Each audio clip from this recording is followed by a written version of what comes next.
folks, let's get this show on the road. Good evening, everyone, and welcome to the Winnetka Village Council regular meeting for April 16th, 2024. I would like to call the meeting to order and ask everybody in the room to mute your cell phones or other electronic devices. And I'd like to ask Rob to take a roll call for attendance. Thank you. Trustee Dahlman. Here. Trustee Albinson. Here. Trustee Dearborn. Here. Trustee Handler. Here. Trustee Orsic. Here. Trustee Apatow. Here. President Rintz. Present. Okay, Trustee Apatow has provided the required notice that he is unable to attend tonight's meeting due to work obligations. Our rules provide that Trustee Apatow may participate remotely unless 2/3 of the board objects. Is there any objection? Hearing none, Trustee Apatow may now participate remotely, fully in the meeting, and the minutes should so reflect. Additionally, Trustee Dearborn has provided the required notice that he is unable to attend tonight's meeting due to work obligations. Our rules provide that Trustee Dearborn may participate remotely unless 2/3 of the board objects. Is there any objection? Seeing none, Trustee Dearborn may now participate remotely, fully in the meeting, and the minutes should so reflect. So now we're all together. Okay, item 2 is the Pledge of Allegiance, and I'll lead us this evening. I pledge allegiance to the flag of the United States of America and to the republic for which it stands, one nation, under God, indivisible, with liberty and justice for all. Thank you. Quorum check, Rob? Yes, thank you. The month of May, the 7th, the 14th, and the 21st. Are there any conflicts? All good? Bob, I will not be in attendance on the 21st. The 21st? Correct. Thank you. Okay, thank you. Okay. Okay, item 4 is public comment. This is the time of the evening where anyone in the room, thank you, may come up to the podium and share your thoughts on any item that is not on the agenda. So if you're here for one of the agenda items this evening, that'll come later. But if you want to talk about other stuff, you're welcome to come on up and share your thoughts.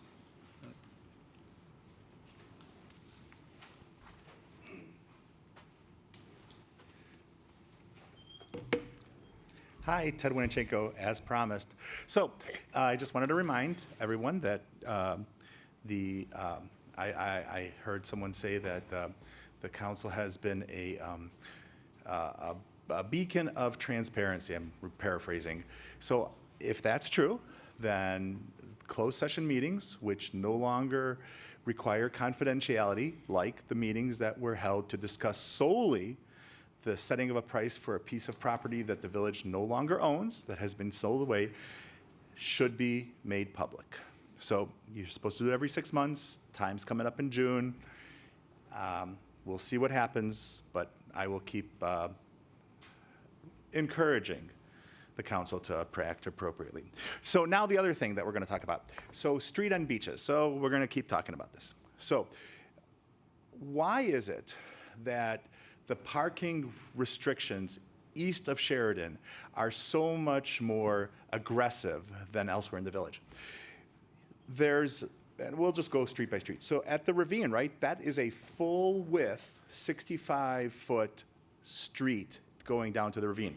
Yet, it only has a sidewalk on it, and the area along Sheridan has big no parking signs, which apparently is only valid for people not being employed by the village, like maintenance crews. But that effectively makes that street and beach inaccessible. If we move up to Tower, right, that was a full width street back when coal was being delivered to the power plant. But then when that stopped, the village spent its money to narrow the street so that parking would be difficult, if not impossible, along most of it. Why did the village do that? Why do those homeowners have that preferential treatment to have a private driveway? We move down to the streets like, you know, Cherry obviously is a sidewalk, but you move to Oak and Elm Street, there's no parking signs there, and the streets are designed in such a way to make parking impossible. And then you go down to Willow, which is a full street going all the way to the lake, which historically, there were steps built into the concrete at the end of this road to allow people to get down on the beach. Now there's a fence, but more than that, the entire street is labeled as no parking, although it is a fully wide street. Why is it that the homeowners that are living east of Sheridan get that preferential treatment? Because all it does is it disadvantages the homeowners that live just west of Sheridan, right? If someone wants to park somewhere down there, they are forced to park west. So the village appears, and appearance is reality, to preferentially treat the homeowners that are east of Sheridan, and I don't understand why. And it's just another impediment for people to reach the 1,000 feet of lake shore that's owned by the village and is there for the public. So that's my comments. I did want to ask, last week you had a closed session meeting. There's no reason, there's no assertion as to why it was closed in the minutes. There's no media posted stating why the meeting session was closed. If you guys could post that or let people know why the session was closed under the OMA, that would be nice. Did you want to clarify that? At the recitals. Yeah, at the beginning of the meeting, it was cited, had you stayed. It was for Section 2C1 specific personnel, and the minutes, when they're ready, will be posted as such. Yeah, thanks. You're welcome. Sorry. All right, would anybody else like to speak? Seeing none, I will close session. I will close public comment. Ted's got me thinking about closed session again. All right, moving on. Reports. Trustees report. We'll start with Tina. No report. Kirk? No report. Kim, I know you've got a report. Yeah, I was just going to share, I just came from the Chamber of Commerce's event that was being held at Hap Inn, and Liz Deschamps was there as the representative from the village. Some very interesting things came out. There were sort of two components to the meeting. The first one was a presentation by one of the co-owners of Material Possessions that has been in the community for a long time and shared their thoughts on what has been successful, the challenges they've met. But one of the highlights was that they really emphasized how working together with the other businesses in the community in terms of the window displays, et cetera, really was beneficial to them, and they felt to everybody in the community that created a vibrant environment. And I think a lot of the businesses that were there like to see that. Oh, I should have said as a side, there were probably 60 to 70 people at this meeting, so many of the businesses were represented.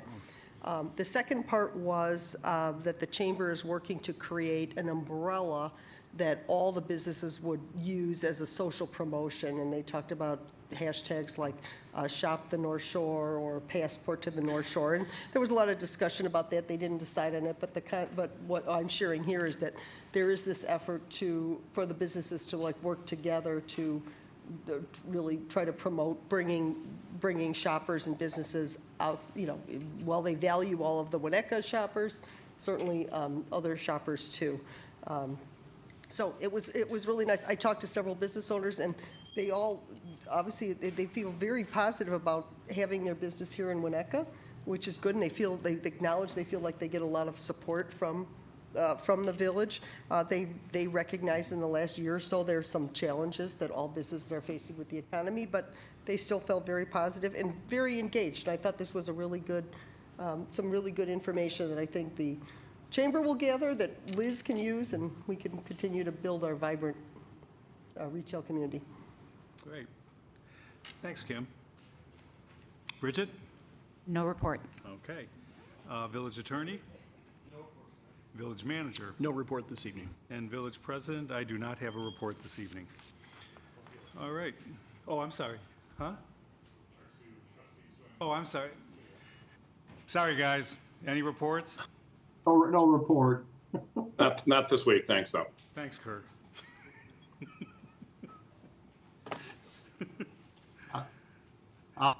Make sure you wave your hands a lot when you want to talk, okay, guys?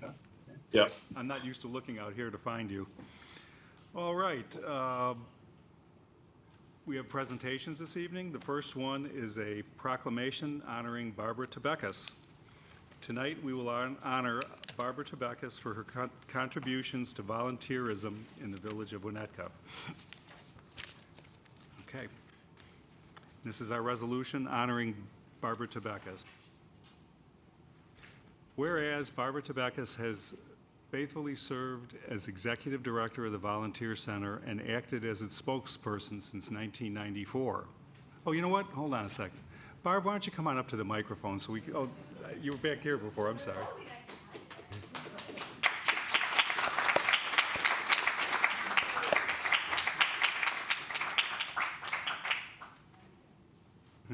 They can't see up here somewhere.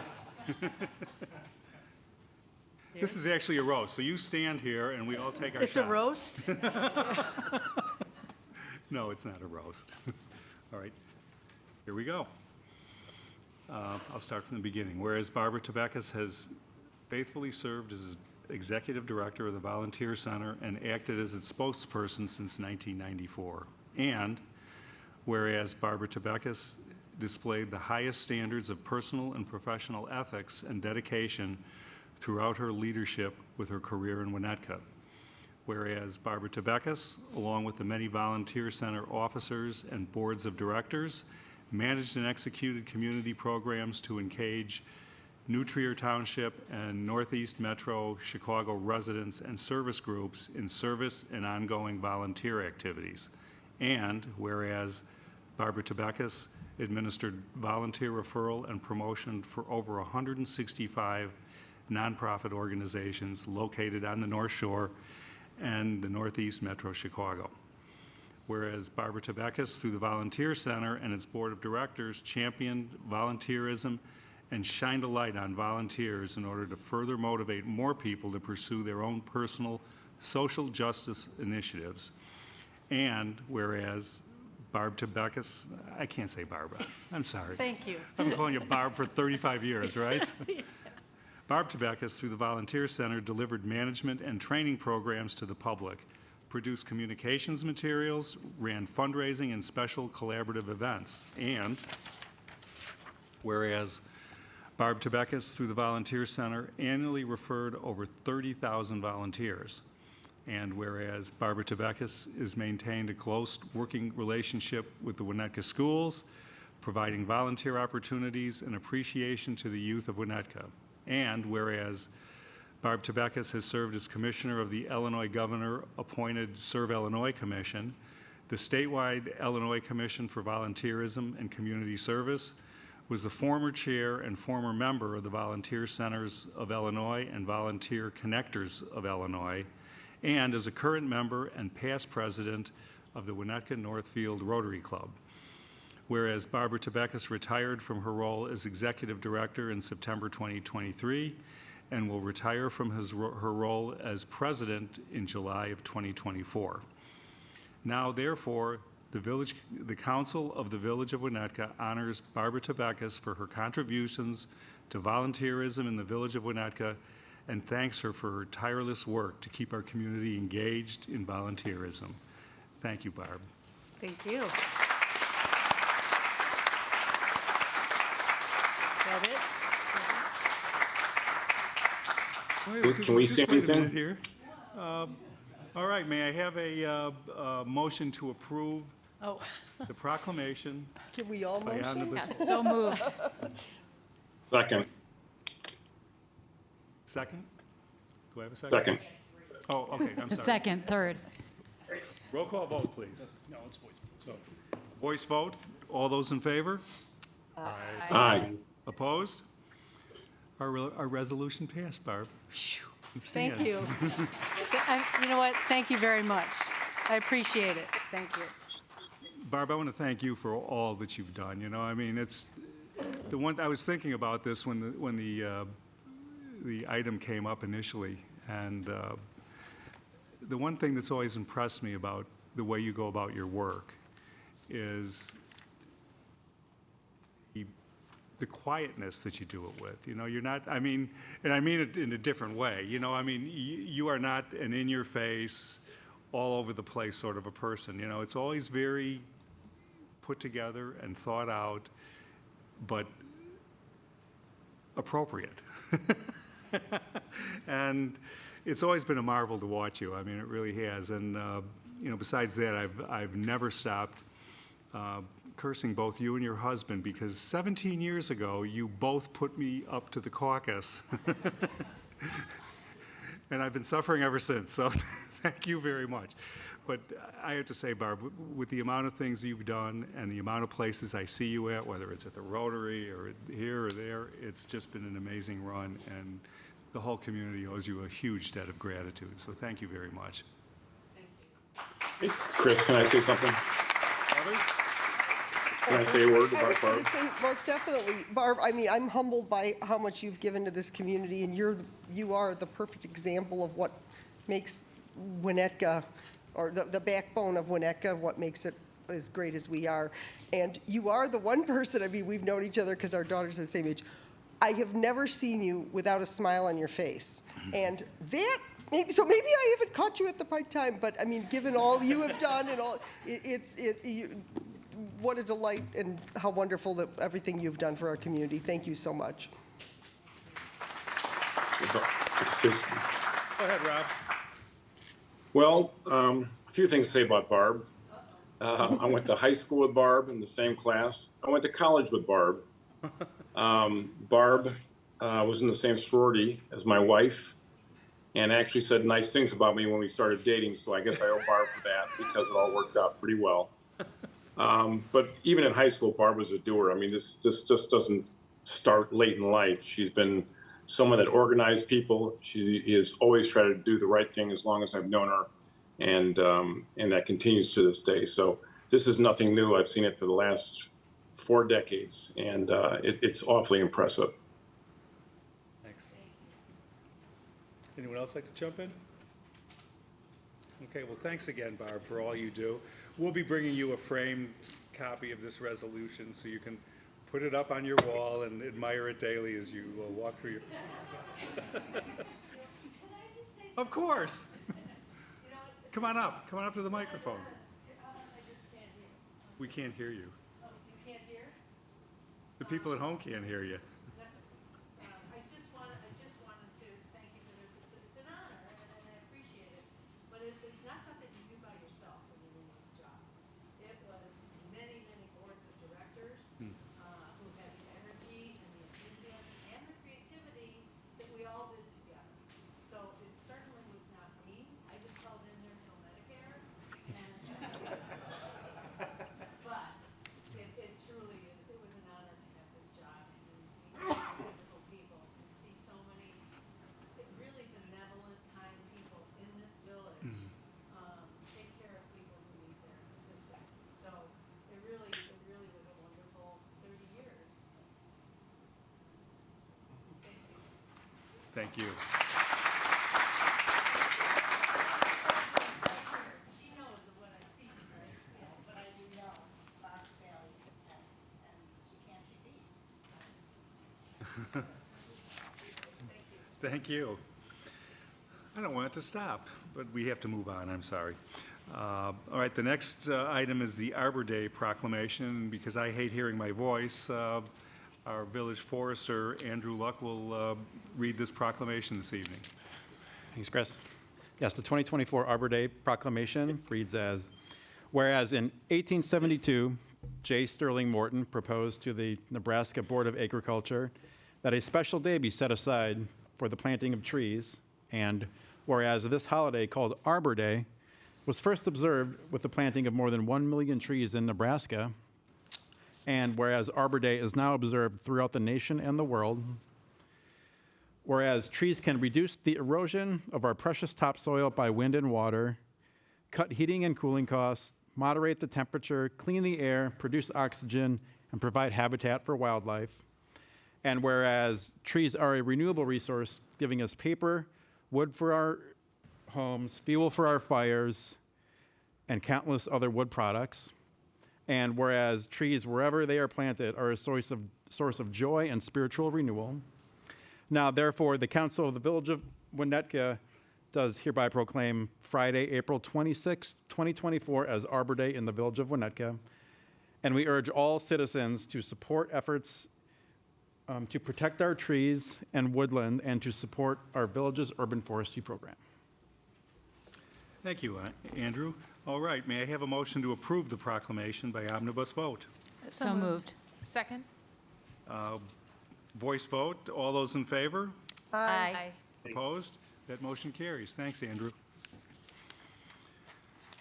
All right, item C this evening is the Environmental and Forestry Commission Green Awards. For the past 7 years, the EFC has administered the annual Green Awards program, recognizing sustainable and environmentally friendly practices. And our EFC chairperson, Patrick Hanley, is here this evening to present those.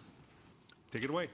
Thanks so much, Chris. Trustees, friends, on behalf of the Environmental and Forestry Commission, it is my honor today to present this year's Green Award. Betsy and Barry, if you'd stand up next to me, please. Betsy Landis and Barry Levenstram, the story of your deconstruction and reconstruction at 891 Prospect is both impressive and inspiring. You and the team at Scott Simpson Design and Build chose to carefully salvage, reuse, and recycle original materials, which were then refurbished and repurposed in the building of low-income housing in Kenosha. You then built a new home, which embraces sustainable technologies such as heat pumps and recycled synthetic roofing, and prioritizes green infrastructure and design elements such as a new swale with positive impacts on stormwater and our polluters and local ecology. The commissioners were touched by your commitment to green principles and your example for Winnetka and North Shore homeowners beyond our borders of a greener, better way to rebuild. I do want to acknowledge Kathleen Henriksen, CEO of Scott Simpson Design and Build, and her team. If you'd stand to be acknowledged.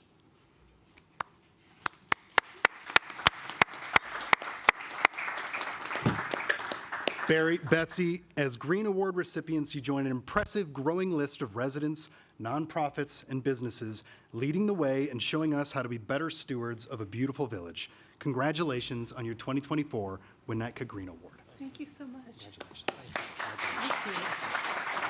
We have a beautiful. That's lovely. Thank you. Would you like to say a few words? I would, actually. Let me start by saying that my contribution to this was to love my wife and stay out of her way.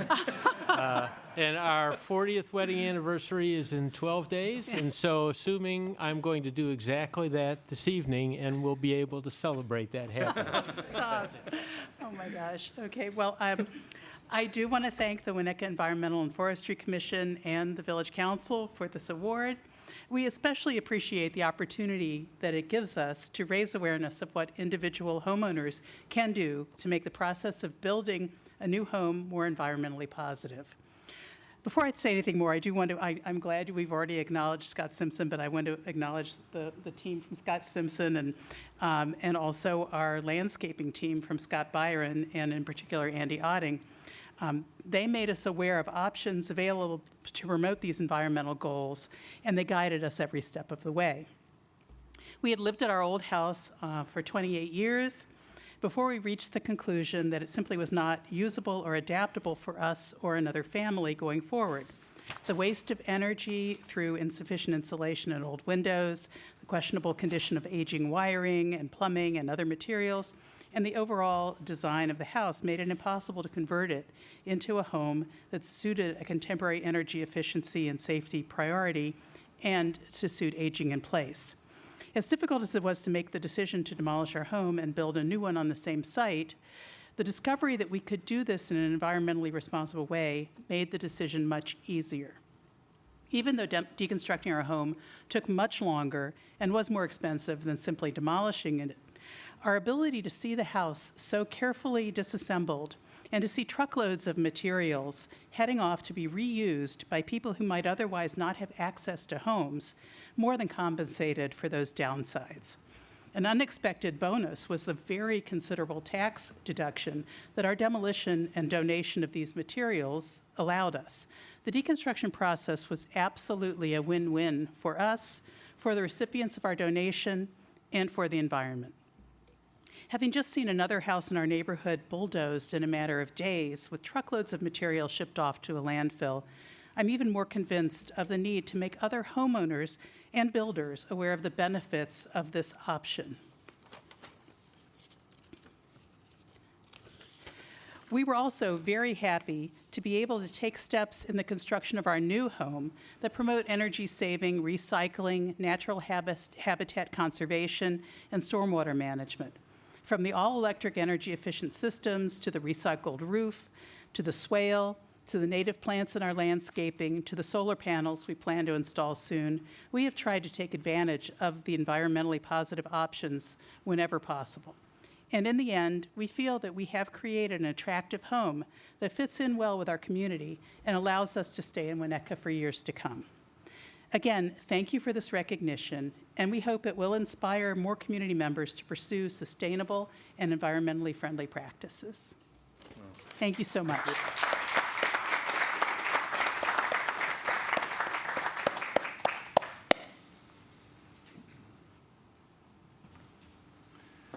It's an amazing undertaking. Thank you so much. It really is. Just curious about one thing. Why Kenosha? Well, that's the deconstruction company connected us with a charity that is located there that could accept all of the materials, and they have a way of using it to promote the building of affordable housing. Fantastic. Way to go. All right, well, thank you, folks. We really appreciate that. All right, so we will be moving forward here. Is this where we're at? Wow. Okay, item 7 this evening is the establishment of the consent agenda. Does any trustee wish to remove any items on the consent agenda for a separate vote? Seeing none, may I have a motion to approve the final form of the consent agenda? So moved. Second. That's a voice vote. All those in favor? Aye. Opposed? Aye. That motion carries. I'll now ask our village manager to read the items on the consent agenda. Thank you. Approval of the village council minutes for March 12th, 2024, study session with revisions, March 21st, 2024, regular meeting. Approval of the warrant list dated March 22nd, 2024 through April 4th, 2024 in the amount of $2,613,687.50. Resolution number R40, 2024, approving a professional services agreement with Studio GC Incorporated for services regarding a facilities assessment study.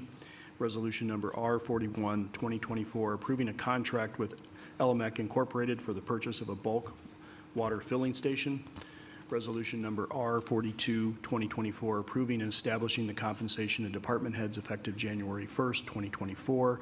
Resolution number R43, 2024, approving and establishing changes in compensation of the village manager. Resolution number R44, 2024, approving extension and renewal of an agreement with Prescient Development Incorporated for information technology support services. Resolution number R45, 2024, ratifying the purchase of emergency contracted services with DeMeo Brothers Incorporated for sewer repairs at Chatfield Road and Locust Street in the village, and approval of an outdoor seating area permit. Great. Thank you, Rob.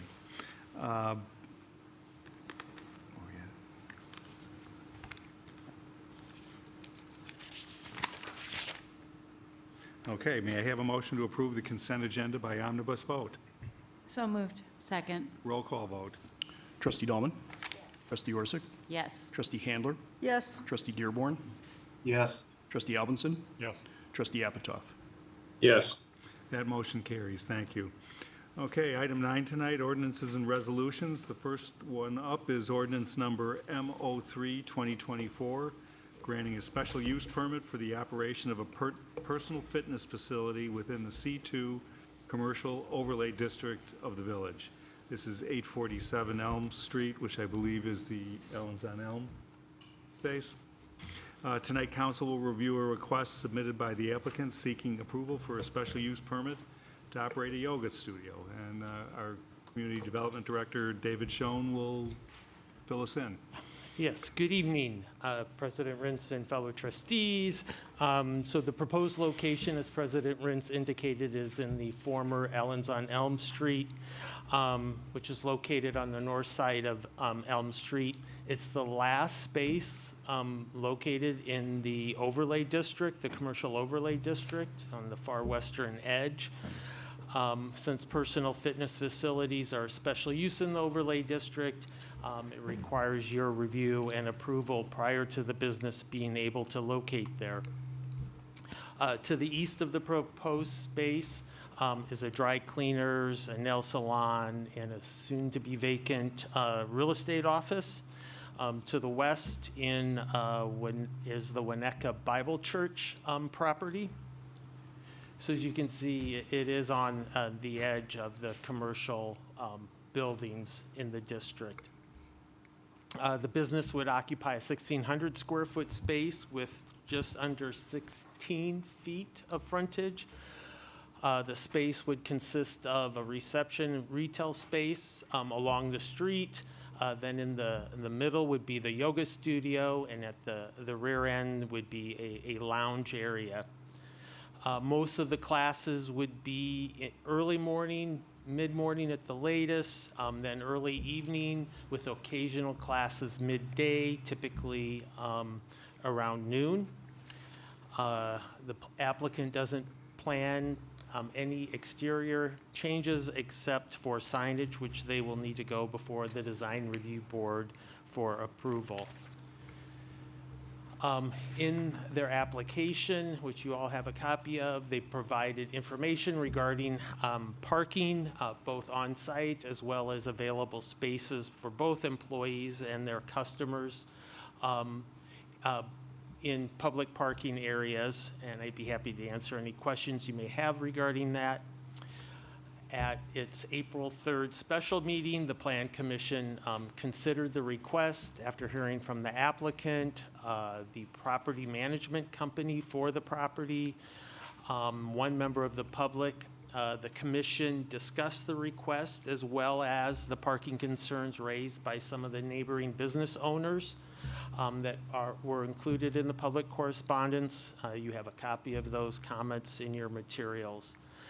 In the end, given the location of the proposed use, the commission found the proposed use appropriate and unanimously recommended approval.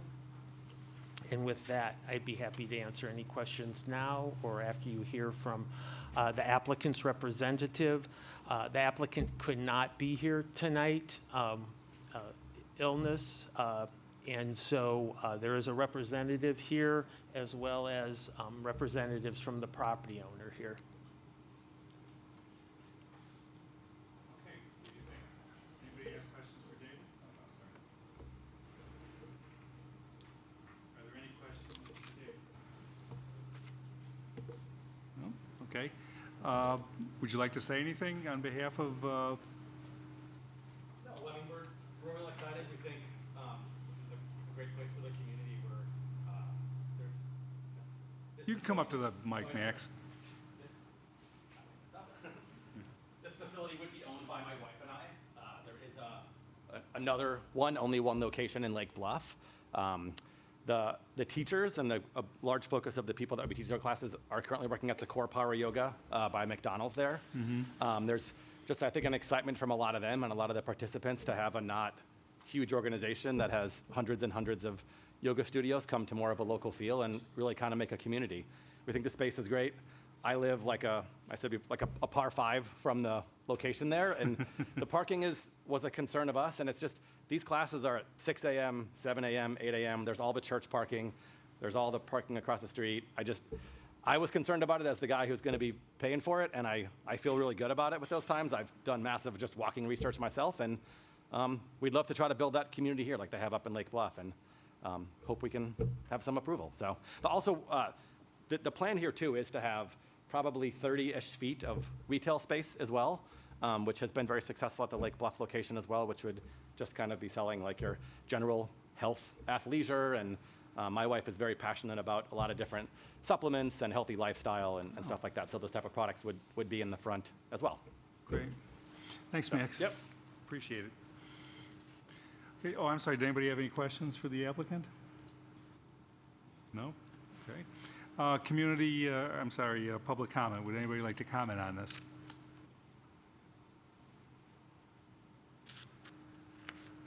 Good evening. My name is Sean Jones. I'm an attorney. I represent the property owner, and I'm just here to address any concerns you may have, to answer any questions, to speak about the legal side.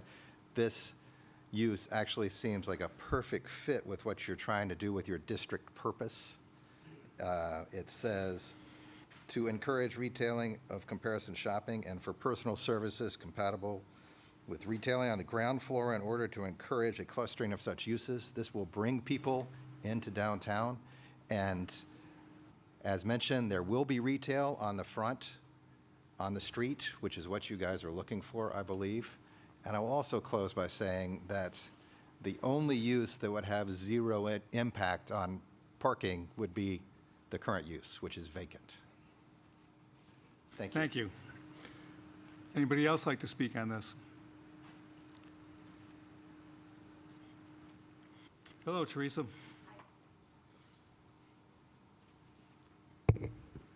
Hello. For those who don't know, Teresa Lucas, 821 Chestnut Court. My glasses on, sorry about that. Okay.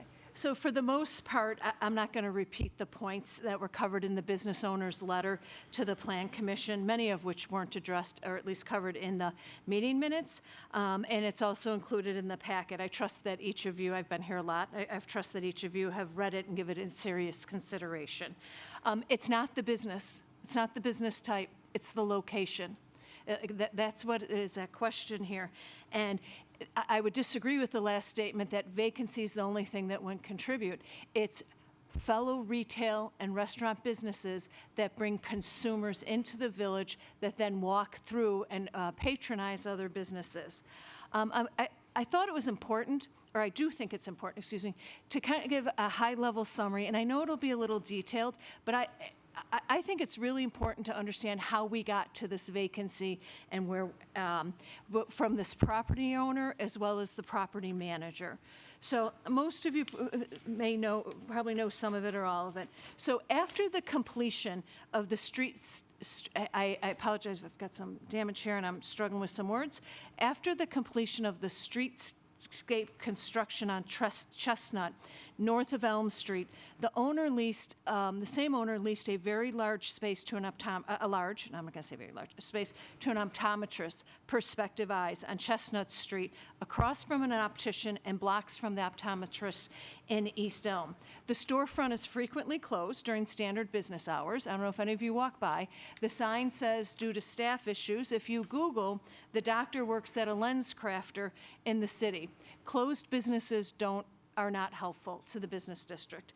Ellen of Ellen on Elms, needed to move out of her space on Elm Street due to the unacceptable issues and engagements with the property owner and property management. No heat in the winter, buckets throughout the store to collect the water dripping from the ceiling, and constantly having to move product around so it didn't become damaged from the water. That's a lot. A move 2 doors west to this location, 847, worked out, and it allowed her to keep her customer base. You know, you just had to have a sign, go 2 doors down. And it got her out of that untenable situation. Berkshire and Hathaway was in the prime location at the northwest corner of Chestnut and Elm Street, and they moved into Ellen's old location. This property owner, the one who wants this special use, lined up a retailer for that corner location. The retailer thought they were locked and loaded and ready to go. They had no idea that this property owner submitted a special use application to get a bank in there. A bank is not helpful to the businesses or to the business district. Thankfully, that was rejected. Valentina's moved in immediately, and it is now the hub of the West Elm Business District. Post the Elm Street construction, the property owner purchased more of the properties on Elm Street west of Chestnut Street. Upon notification, Ellen receiving notification of the new property owner, within days, she started on her exit plan. She moved. She just needed someone reasonable to work with. While not yet publicized, that she was leaving, because there were months, there was some duration on her lease and a lot of stock to take care of. Within 6 months of learning of Ellen's planned closing, 4 business owners popped into Good Grapes and other businesses in the West Elm district, because at that time, everything was occupied. And so these people, all retailers, are coming in and they're looking for a storefront in West Elm. 2 were local, 1 was from the city, 1 was from the North Shore, 2 were out of state, 1 was San Francisco, and the other was South Carolina. 3 were retailers, and 1 was a service business. Because of the treatment, no one, I'm not the only one, no one said, hey, go check out that space. There are retailers who want to be in West Elm. Perhaps the leasing challenge is also added to, what's the space? Online, it's 2,000 square feet. In the packet, it's 1,600. Mr. Nash stated at the Plan Commission meeting that the storefront, which was previously occupied by 2 retailers under different ownership, right? That's what they had, and I just can't find anyone who was around prior to that, was difficult to lease because it's narrow. There are 14 businesses in West Elm with the same or narrower storefronts. So that's a little difficult to swallow. Mr. Alt views the storefront to be virtually unleasable. Well, how did everyone else lease it? And it's the only empty storefront. When it was leased before, there were other empty storefronts. If this property is so unleasable that we're going for a special use permit, why is the rent the same as the Berkshire Hathaway location? Why wasn't the rent lowered? If it's so bad and it's so hard, lower the rent. The property owner, this experienced Winnetka property owner, knew that upon purchase, I'm sorry, I'm struggling a little bit with my words, upon purchase that Ellen was vacating. There was a lot that happened there. There was no secret. They created this vacancy. He created the vacancy, and now he wants you, the village council, to bail him out of a situation that he created, and he wants the business owners to take a hit on parking. So, that's just... We're over 6 minutes now, Teresa. I know, Sorry. but, I don't really get angry. I get agitated. This is nuts. So, and I would also tell you that, or remind you, not tell you, you guys have already ruled on twice that you kind of make your own bet in terms of when Minos and Fred's objected to Toco, and that you guys said you pick your location. You buy it, you pick your location. The recent thing on the redevelopment of the historical home to the man who wanted to tear it down, it's like, but you bought it. This property owner went in eyes wide open.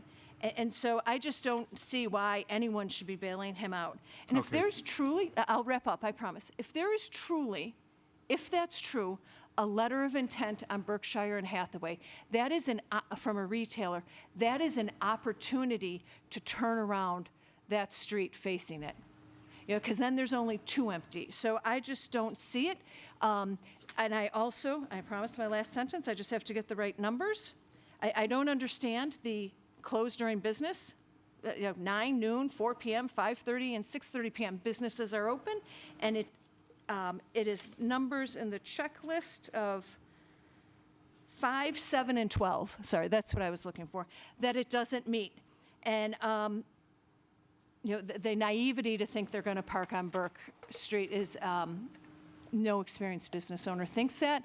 And I would ask you to keep in mind your commitment for the long haul of streetscape to focus on business district revitalization. Thank you, and I know I went over. Thank you. Okay, thanks, Teresa. Have a good one. Would anybody else like to speak on this item? Come on up.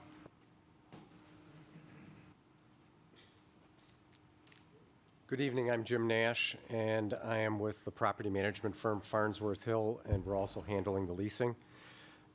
Just to clear the air on a couple of comments that were made previously, the former Berkshire Hathaway space at 538 on the corner where Valentina's is, we never had an interest from a bank, never.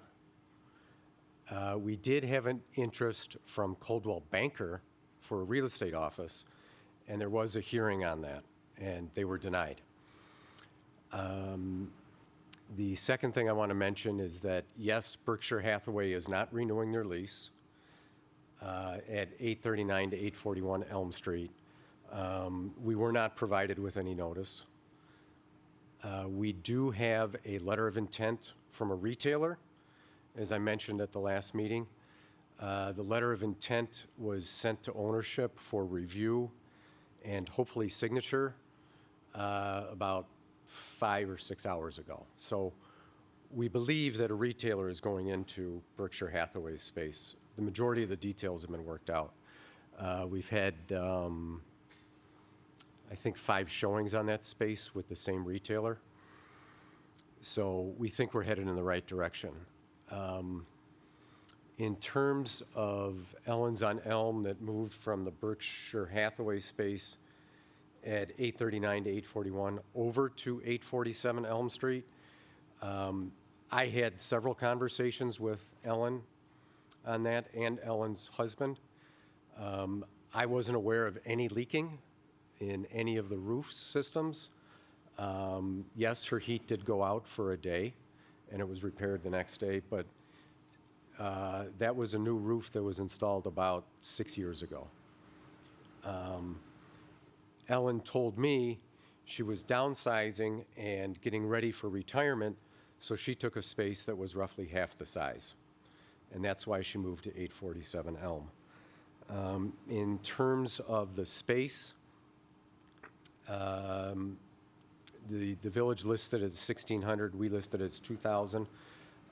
There's another space in the back of the building that's a loft area that was used for storage. That was used for storage originally by the grocery store that opened up when the building was built. It was used by the bakery some 20 years ago, and Ellen's on Elm used it for storage of excess stock. We believe that Toned Yoga is also going to use that for storage. In terms of the rental amount, at this point, I don't think that's open for discussion. That's a matter between the landlord and the prospective tenant and should not be under consideration at a village meeting. Thank you. Would anybody else like to speak? Seeing none, I'll close public comment and bring it up here. Who wants to have at it? I'll start. I attended the Plan Commission where there was a very healthy discussion about parking and concerns, and I think due consideration given to the letter that was signed and submitted by various owners in the West Elm District. I think the Plan Commission uniformly felt that it's a careful balance, right? You want to create uses that people in the community support. But honestly, I don't think every single storefront can have a retail use because we will have a parking problem.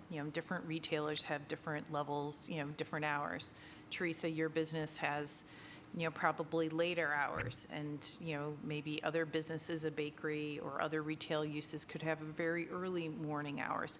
I think the Plan Commission, not speaking on behalf of them, but as somebody who witnessed their discussion on this, felt that this is kind of a sweet spot in the sense that you're activating the end of a district for a space that historically has had a high vacancy rate. It hasn't, although Ellen's and Elm was most recently there, it was vacant for a long period of time prior to that.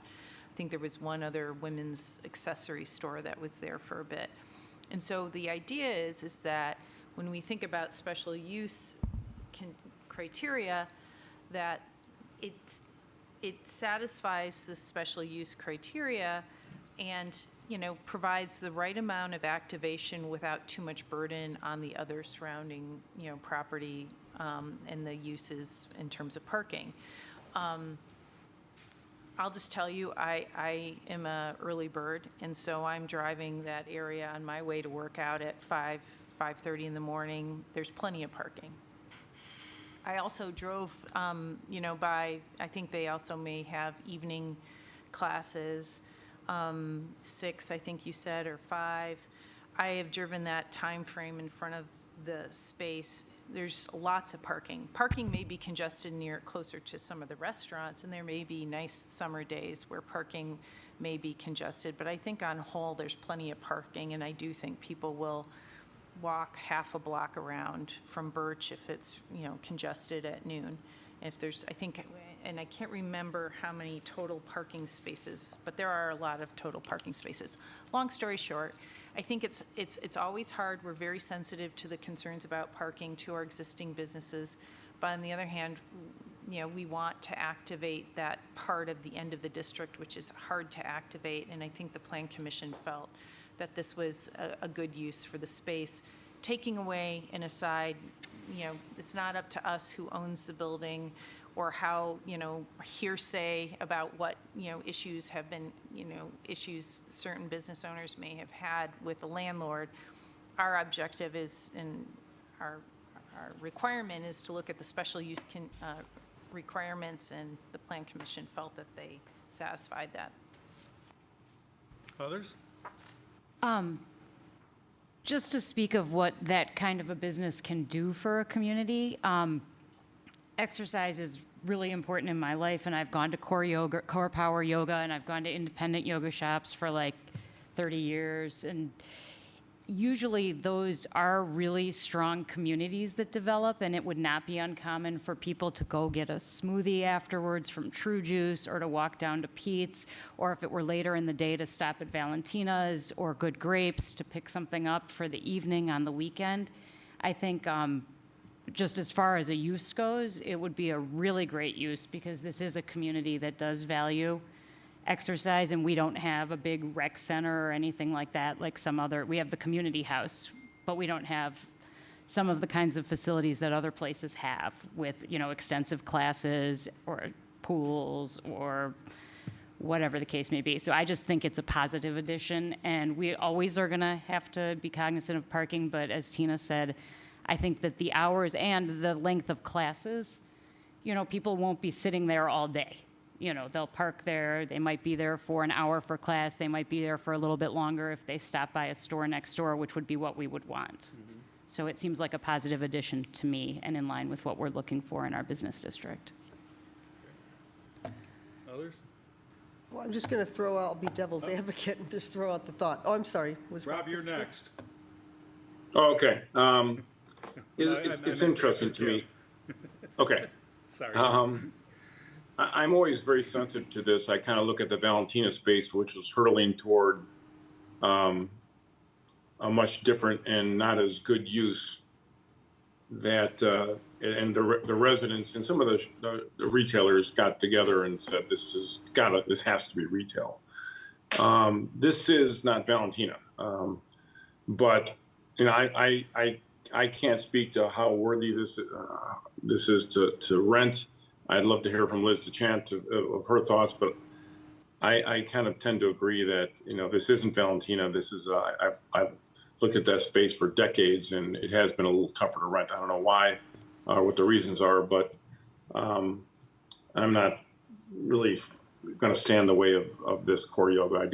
This isn't Lifetime Fitness going in. This is a small yoga shop, which shouldn't be as critical as far as for parking. Great, thanks, Rob. Kim, you can go now. Oh, yeah, I agree that I think having a yoga studio and anything like this is a great addition to town. I always think about the rhythm of the street, and if one is walking down the street, you're walking past Valentina, there's Noah Ark, you're shopping, and unless you're one of the 15 people that are potentially going to that yoga class, you come to a dead halt when you would get to that.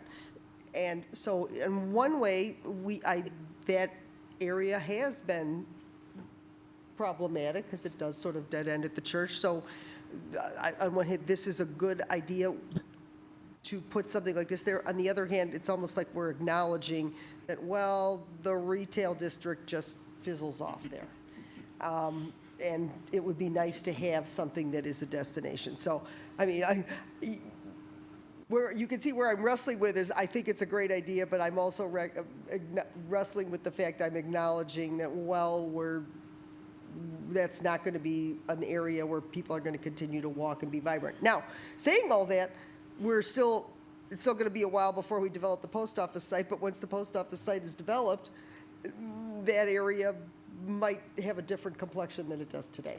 But, so I'm not leaning one way or the other now, I'm just thinking out loud, I guess. That's the way to do it.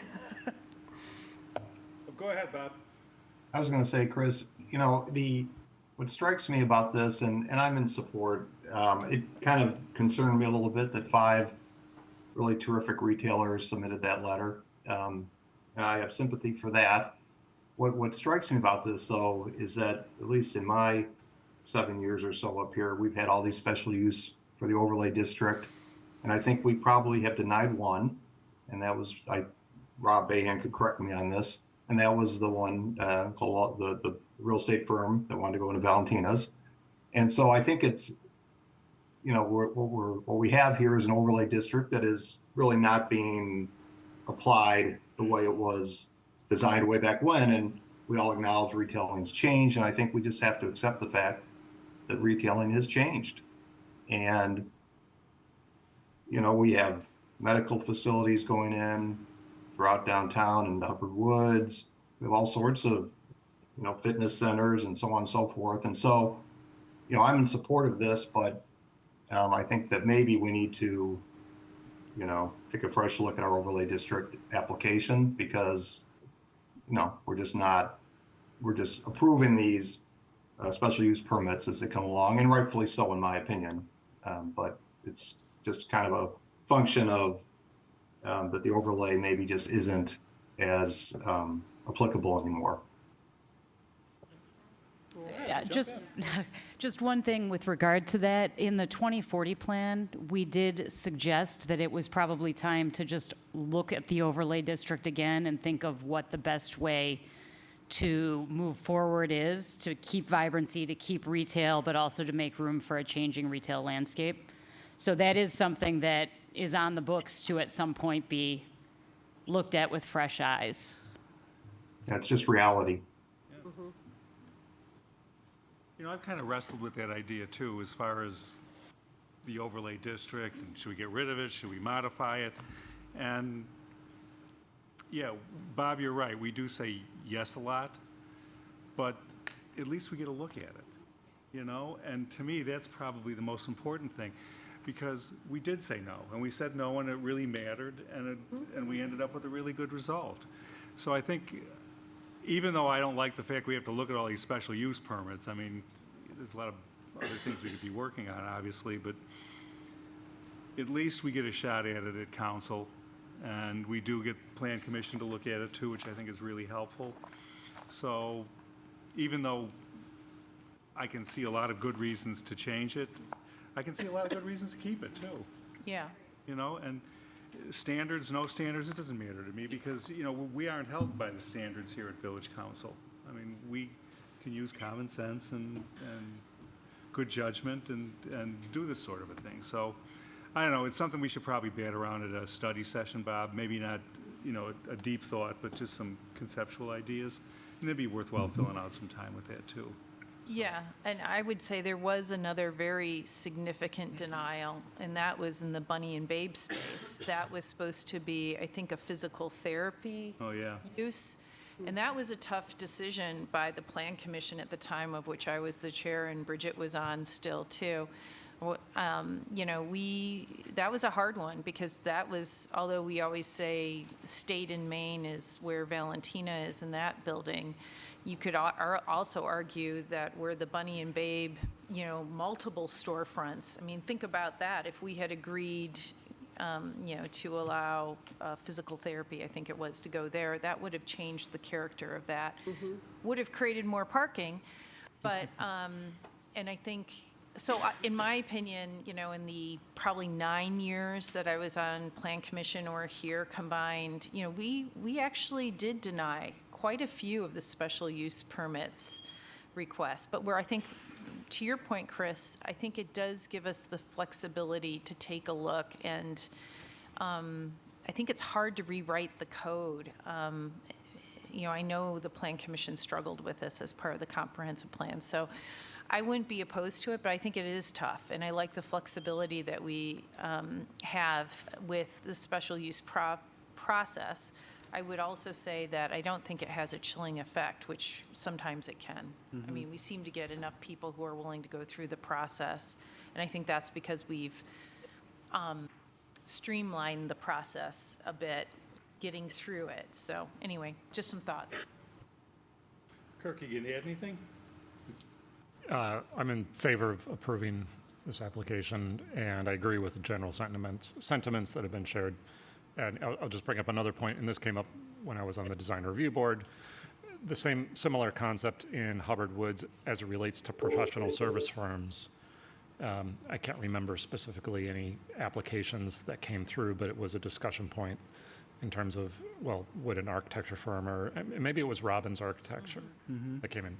And I can't remember if that was a special use, but the discussion came up about, well, okay, what about insurance companies, professional service firms such as interior designers, architects, right? How far off of the center retail lane are we going to venture? And I'll just, at the time I had commented, and it was on the tail end of having taken a trip to Europe and Amsterdam, where they've repurposed these buildings, and you have tech companies, you have, you know, these forward-thinking uses in their what used to be retail areas, and the areas are thriving because you have workers, you have different, you know, daytime headcount increases in those areas. So I as well support the idea of revisiting this topic. Great. All right, well, I guess maybe we should see where we're at with this thing. It sounds like everybody's, Kimby, I know you're still struggling, but we have the option of waiving intro on this one if so desired. So I'll ask real quick, anybody over here? Okay, waive intro? I'd be in favor. Okay. Two guys on the TV? You guys okay? Okay. All right, well, we'll go down that route then. Do I have a motion to waive introduction of ordinance number M03-2024? So moved. Second. Voice vote. All those in favor? Aye. Opposed? That motion carries. Now may I have a motion to adopt ordinance number M03-2024? So moved. Second. Roll call vote. Trustee Orsic? Yes. Trustee Dahlman? Yes. Trustee Apatoff? Yes. Trustee Handler? Yes. Trustee Dearborn? Yes. Trustee Albinson? Yes. That motion carries. Thank you very much. And Max, good luck. Okay. Item B this evening, resolution number R39-2024, approving an extension agreement for professional services with Strand Associates for a stormwater management study for the eastern watershed of the village of Winnetka, and this is up for adoption. After severe flooding in 2007, 2008, 2011, the village approved a stormwater management study and initiated stormwater improvements in western Winnetka. After significant progress and improvements, staff is now proposing the evaluation of the stormwater management improvements to the east side. And our engineering director, Jim Bernal, is here this evening to walk us through this. Thank you, President. Just get myself organized really quick.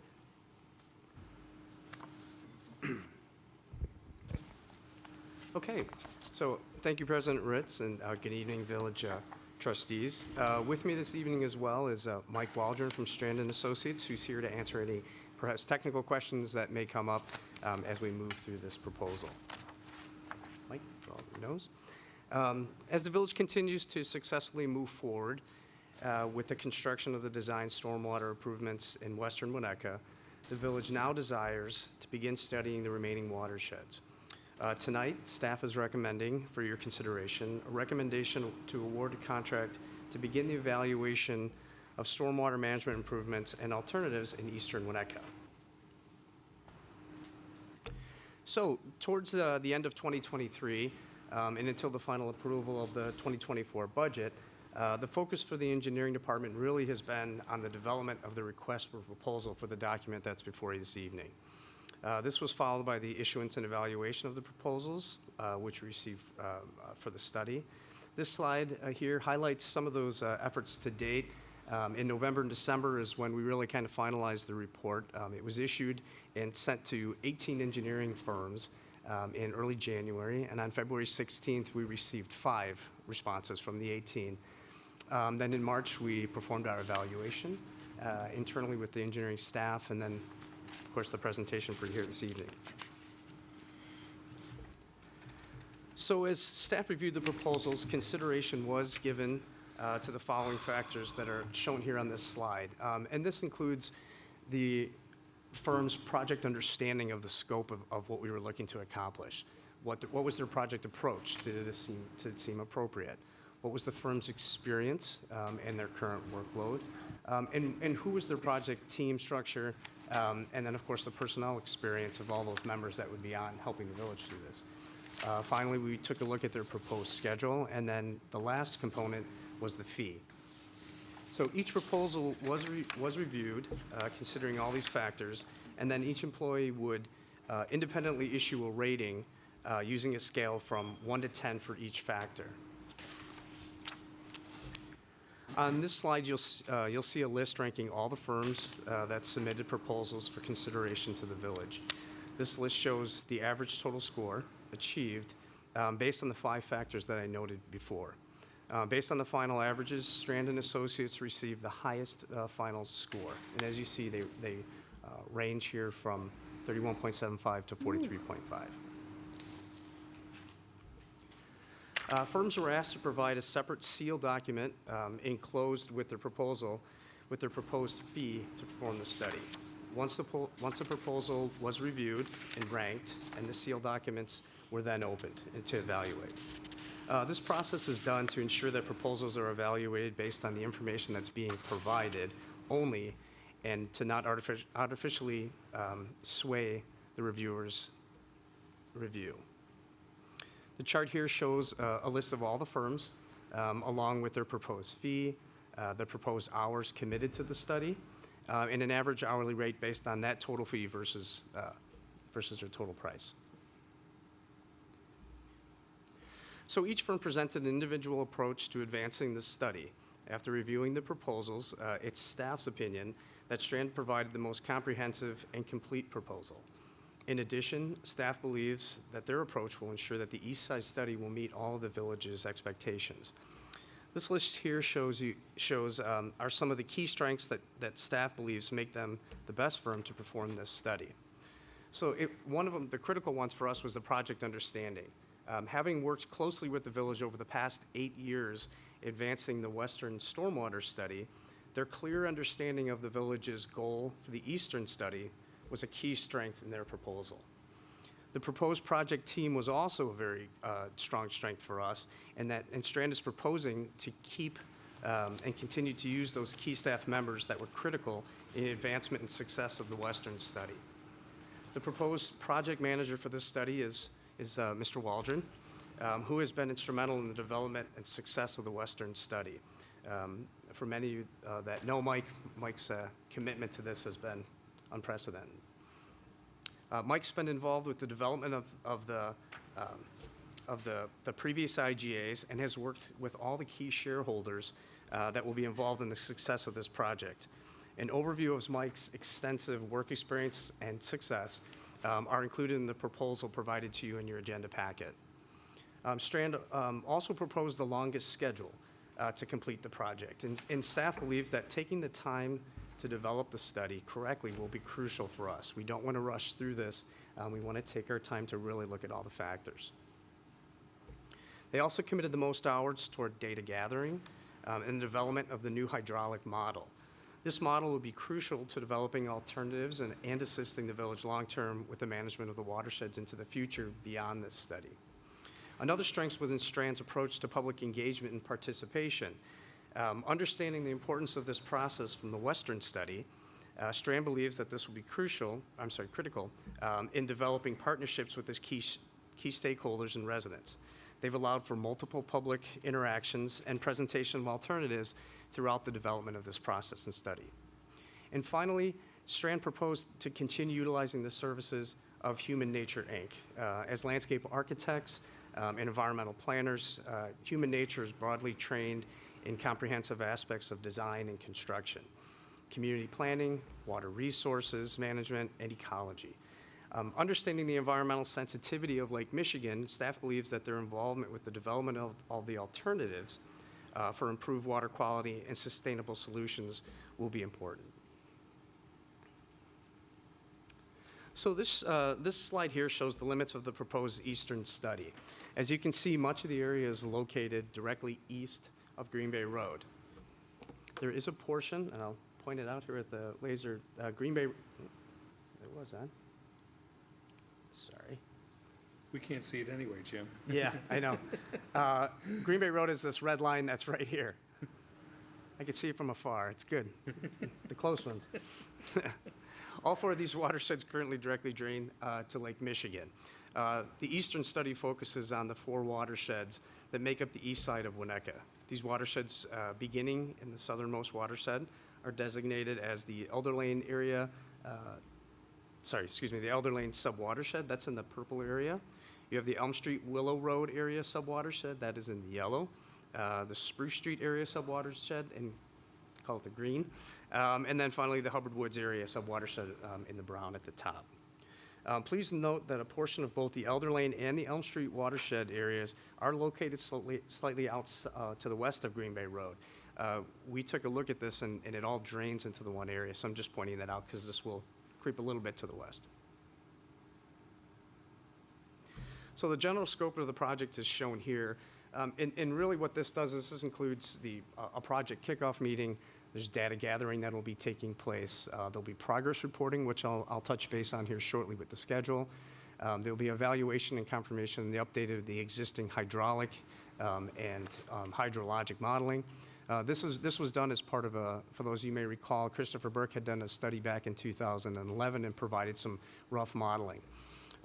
So the model and verify the existing conditions in the existing flood locations. So what Strand will be doing is taking that modeling, updating it to the current rainfall data, and then confirming that what we saw in some of the Christopher Burke original conceptual studies still exist.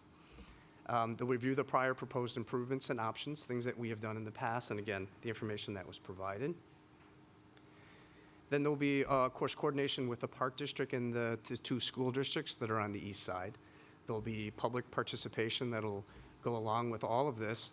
And then Strand will work on developing the alternatives, things for the village to consider as we begin to finalize the report. There'll be a regulatory framework, and this will be interactions with the agencies that we might have to deal with as it relates to permitting, U.S. Army Corps, IPA, IDNR, the regular ones on the east side. Of course, and then we'll take a closer look at some of the funding sources. How can we pay for this? What funding is available for us? We'll take a look at all those options as well. And then finally, there'll be public presentations. So Strand's proposed project approach is similar to how they approached the Western Winnetka study, starting with the data gathering and evaluation of the existing conditions for the entire eastern watershed. This includes updating and calibrating the hydraulic models built in 2011, which I noted previously.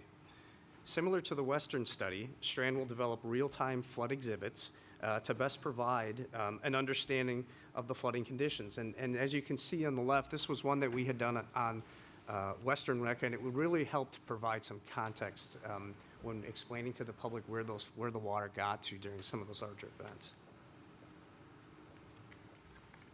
Oops, sorry. Strand will then perform a comprehensive watershed evaluation of each sub-watershed to identify the characteristics and the root causes of the stormwater conditions, identify potential opportunities for improvements, and develop initial alternatives, to address the root causes. With a portfolio of potential options, Strand will perform a check-in with the Village Council and then work with the village to engage the various stakeholders, including the Park District and the school districts, in each sub-watershed area as we progress. Strand will also begin conversations with the regulatory agencies early on to gain an understanding of the regulatory issues facing any potential alternatives that the village may consider. So Strand and the village will then host an awareness exploration public open house. The intent of this open house will be to hear the public's perspective on the stormwater issues they are experiencing near their homes. This will be to share with the public and also an understanding of the magnitude and the stormwater issues, and explain the applicability or limitations of various opportunities and alternatives to address these issues. Strand will then work with the village to identify final alternatives, determine the regulatory framework, and identify potential funding sources in a draft stormwater report. Similar to the Western study, Strand will work with the partners at Human Nature to develop exhibits portraying the vision of those final alternatives in a vision phase open house. The project will wrap up with a final Village Council presentation and adoption of a final stormwater management program for Eastern Winnetka. So Strand's proposed project schedule will start with data gathering, as we mentioned, and existing conditions and evaluation for the entire east watershed. This will be taking place in early April and May. In May and June, Strand will then focus their efforts on the Elder Lane study area, which has been identified as the most sensitive and immediately critical of the four study areas. In July, Strand and the village will engage the stakeholders in the Elder Lane study area and begin discussions with the regulators while this is going on. Strand will also begin evaluating the other 3 study areas in July and August, and in September, leading to an awareness exploration open house scheduled to take place in October. Alternatives will be finalized and the draft study developed in November for the second public open house in December. And the final Village Council presentation is currently scheduled for December or early January. The study itself will be finalized in January, though. As you can see in the schedule, though, Strand is proposing to provide at least 3 meetings with the Village Council during the development of the study, check-ins, so to speak, to bring the council up to speed as we progress through these critical milestones. So to provide a funding overview, the village finalized approved fiscal '24 budget does include $300 in the stormwater, or $300,000, excuse me, in the stormwater fund for this East Side study. If the council chooses to award this contract tonight to Strand and Associates, the proposed amount of $250,260, the village will be under budget by about $50,000. So with that, a recommendation for staff is to consider adopting Resolution R39, 2024, approving an agreement with Strand Associates for engineering services for the stormwater management study, the evaluation of the stormwater management improvements and alternatives for Eastern Winnetka as outlined in their response, dated January 4th of this year, for an amount not to exceed $250,260. And with that, I'd be happy to take any questions you might have. Thanks. Good job, Jim. Questions for Jim?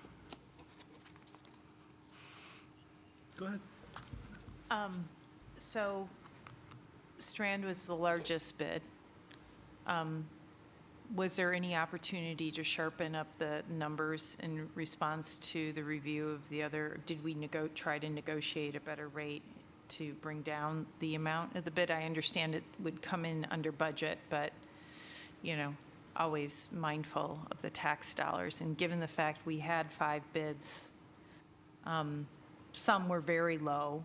Right. But, you know, looking at some of the other bids where the hours were roughly equivalent, was there any negotiation on reducing the price?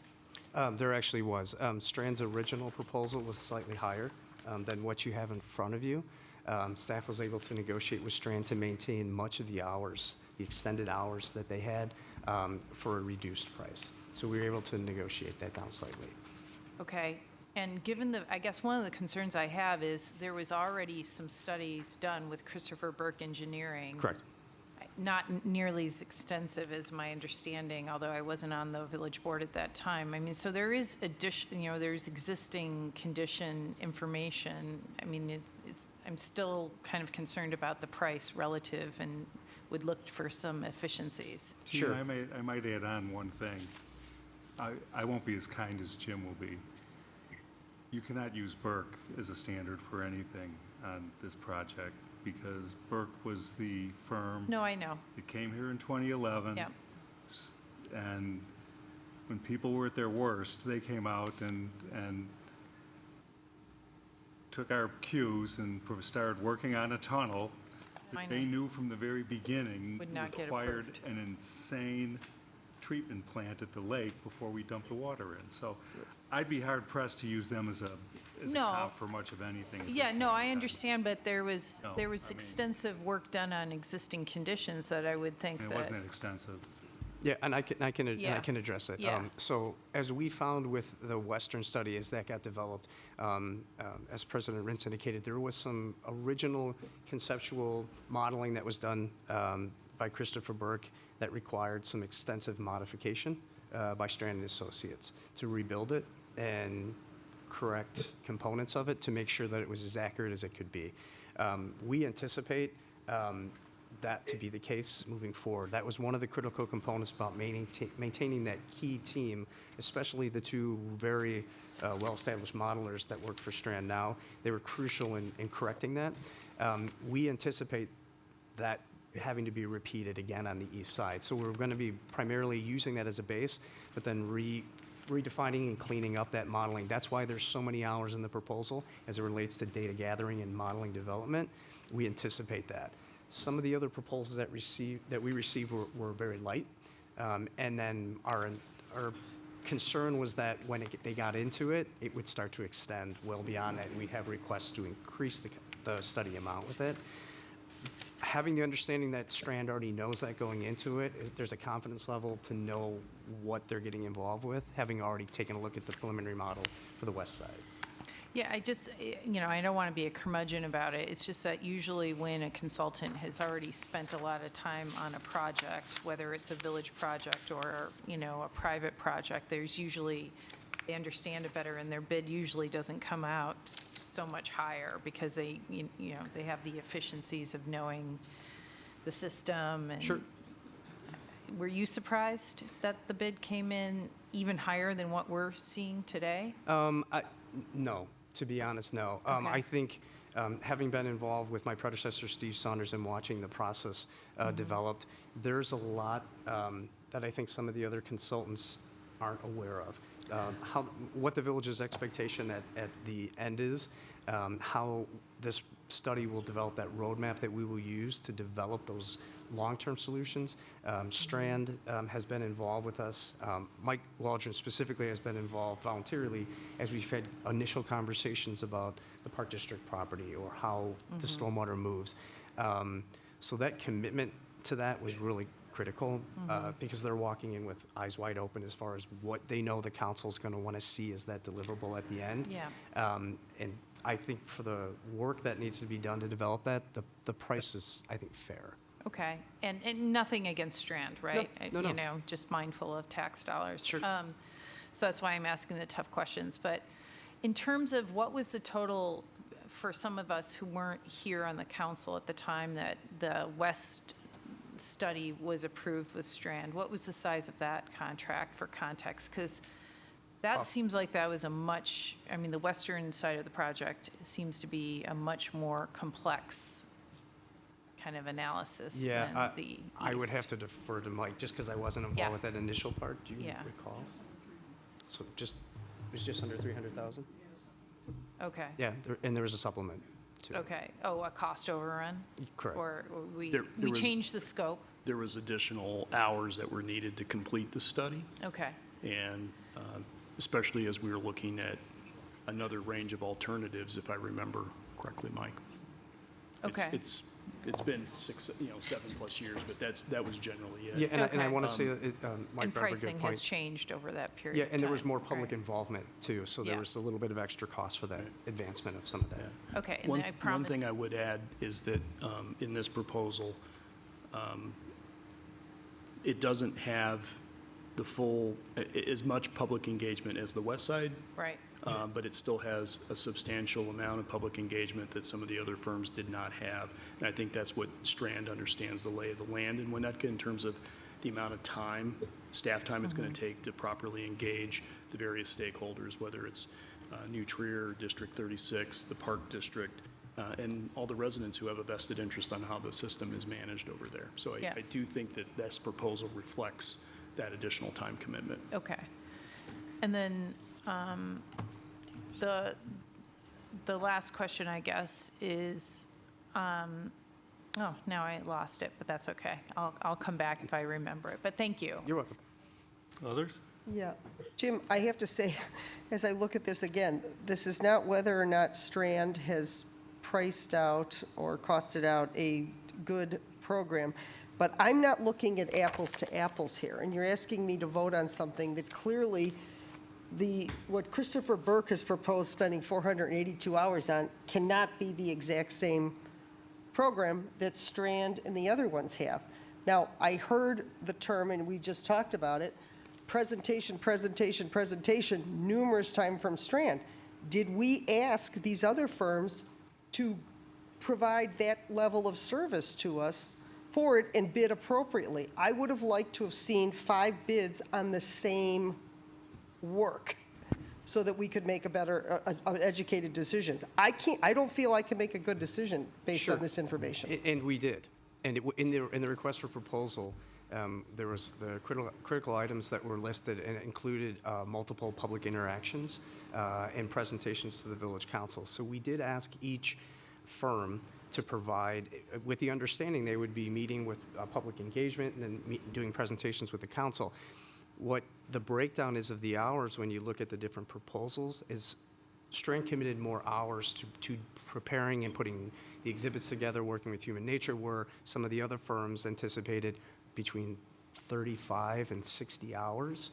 That was a fraction of what the involvement was. So we didn't believe in looking at it that we would get the quality of the product that would meet the expectations of the village council. That to me felt like, hey, we're going to go throw together some quick exhibits and a PowerPoint and it should be enough.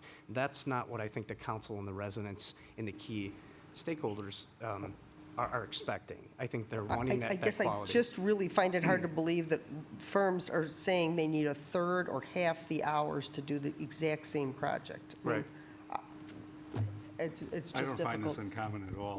Well, I would say, Kim, My professional experience, excuse me a second, Tina.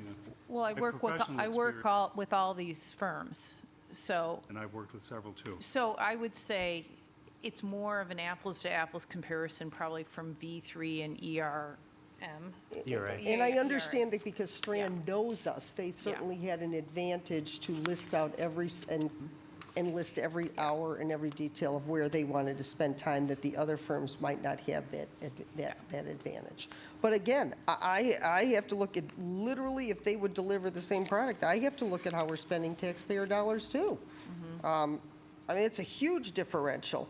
I do worry that does Strand think that, yes, we've used, again, they've done amazing work. No, but they know that they have a advantage to that regard, and they can charge us a higher fee than maybe they might have otherwise if they were coming in cold. Yeah, I mean, I have to ask that question. Yeah, and I think in the one slide, and I can bring it back up real quick, the one slide that shows the total fee and the hours. On this slide, what you'll see is that Strand Associates had the most hours versus some of them. Christopher Burke, I think there was an assumption when you read the proposal that they assumed there was a lot of the information that they already had they were going to take out of the can and reuse again. I don't think that's, based on the experience that we've had with the model, I don't think that would have been a good fit. Each individual one are evaluated. The process that we go through is based on what's their understanding of what the project area is, what's their approach to it. That's what we took a look at. And understanding what the village council and what the residents will be looking for, the involvement with the stakeholders, with the park district and the school, understanding the sensitivity of the environmental impacts that this could have, that was critical for us. And in some of the other ones, there were some of the proposals we had a lot of canned documents. And what that means is it's, for those that are kind of in the industry, it's a lot of things that have been used in previous proposals that get put in. It didn't. I know what it a didn't canned show document is. Yeah, yeah. I mean, I didn't mean that in an insensitive way. You could see the involvement in taking a look at the project where some were trying to just respond. The fact that we put the proposal out to 18 firms and only got 5 back shows the workload that's out there in the industry for that type of stuff. And some firms didn't want to get involved with it, especially along the lake. It's not in their wheelhouse. So we took a look at that, and Steve Saunders was involved in the review as well, my predecessor. So we really did try to take a holistic approach in making the recommendation. We know it's coming to the council and asking to say, hey, please choose the most expensive one. I understand that. That's not, for those of you who know me, I always try to save the money where I can. that was why we were able to go back and even negotiate below what we had. But understanding that those hours, I believe, in my opinion, are really critical to meet that quality that we'll be looking for. I do remember what my question was now. As part of their services, and maybe this is the uniqueness of Strand and what they bring to the table, were they helpful in putting together the requests for grant applications? And do they have a unique knowledge that somehow distinguishes them in grant funding or anything in that regard? Yeah, actually, Strand has helped us multiple times. As a matter of fact, the two, Rob, the ones that the COVID grants, they've assisted with putting the paperwork together and working with Tim Sloth in finance right now on those. So they've helped us multiple times along the way, sometimes free of charge as we move through the west side, understanding the importance to get those going. Other questions for Jim? Oh, no. Go ahead. I don't have a question. I was getting to the discussion.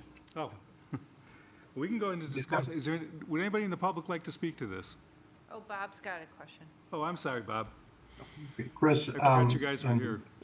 You know, you said you don't want to be a curmudgeon. I'll be a curmudgeon. The loose analogy to me on this a little bit is our very good working relationship with ALAMP on Streetscape. And, you know, to Kim's point, you know, the bids go out, you're looking for apples to apples. And I'm not saying ALAMP hasn't been the highest, but I've never seen this kind of discrepancy. And I completely understand the value of Strand's knowledge of Winnetka and our village's working relationship with Strand. I mean, there's definitely value there.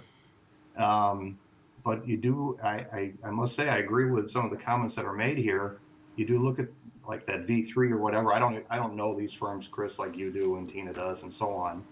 But the hours seem to be similar between those two firms, and there was a 20% or so differential. So I'm not suggesting that Strand's taking advantage of us or anything like that. And there is value to that working relationship, but boy, it'd be nice to sharpen that pencil and bring this down a little bit. Or maybe the scope needs to be brought down a little bit or something. Why? Why what? Why? Because it's thousands of dollars to our taxpayers. That's why. Go ahead, Rob. Yeah, I've talked to several people about this and to why they want to use Strand, and I get that. I do believe you pay for quality. I do believe, somebody. I hear what Kim was saying. There's a huge discrepancy, a little bit shocking to me. I get it. I do other types of proposals more than this one, so I'll defer to the experts. I do think that they're not even kind of in spitting distance. That's what concerns me. If we're going to use these people and they have institutional knowledge, I think it's great. But the fact they're $50,000 more, 20 to 25% more, I do think there should be some knowledge that they've gained over the decades that they work with us that would help bring this down to a more reasonable number.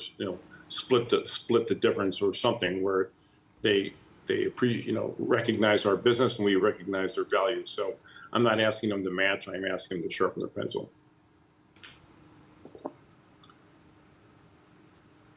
Anybody else? Are we in we're discussion? now. Okay. Couple thoughts. First, I have worked with a couple of these firms in the past. I have 10 years experience working in professional services, not providing civil engineering, but within an integrated architecture, engineering, construction management shop. I've bid out projects similar to this, not in terms of this scale scope. I've been on the other end proposing projects like this for many years. And I would say there's a number of thoughts going through my head. Number one is you get what you pay for. Not saying anything negative about the firms that were lower. The second is let's pretend that we're bidding out the services of a doctor that's going to do a life-saving surgery on ourselves. how would we approach the situation? And I bring that up because I am reminded by a good friend who used to live on the Tree Streets, no longer does. And to this day, he's like, I will believe it when I see it. If all the money we're paying for the work in the Tree Streets on the western edge will work. And he's like, with a lot of skepticism. And if we're out here trying to save $43,000 or whatever we want to get down to, and we're not right, and I'm not saying the other proposers will be wrong, but I would much rather pay the highest amount for the best service based on the reputation, the experience that we've had to date, and trust the firm that is being recommended than trying to save $40-some thousand, $50,000 when, and again, no fault to any of the other proposers, but would it have been worth it if we were trying to shave off hours, save time, reuse information, and go at a less trust from staff's perspective with one of the other bidders. The other I'll just add is I appreciate the thoughtful process that was laid out and the time that staff put into this. I appreciate that they scored the proposals and not just looked at price or just hours.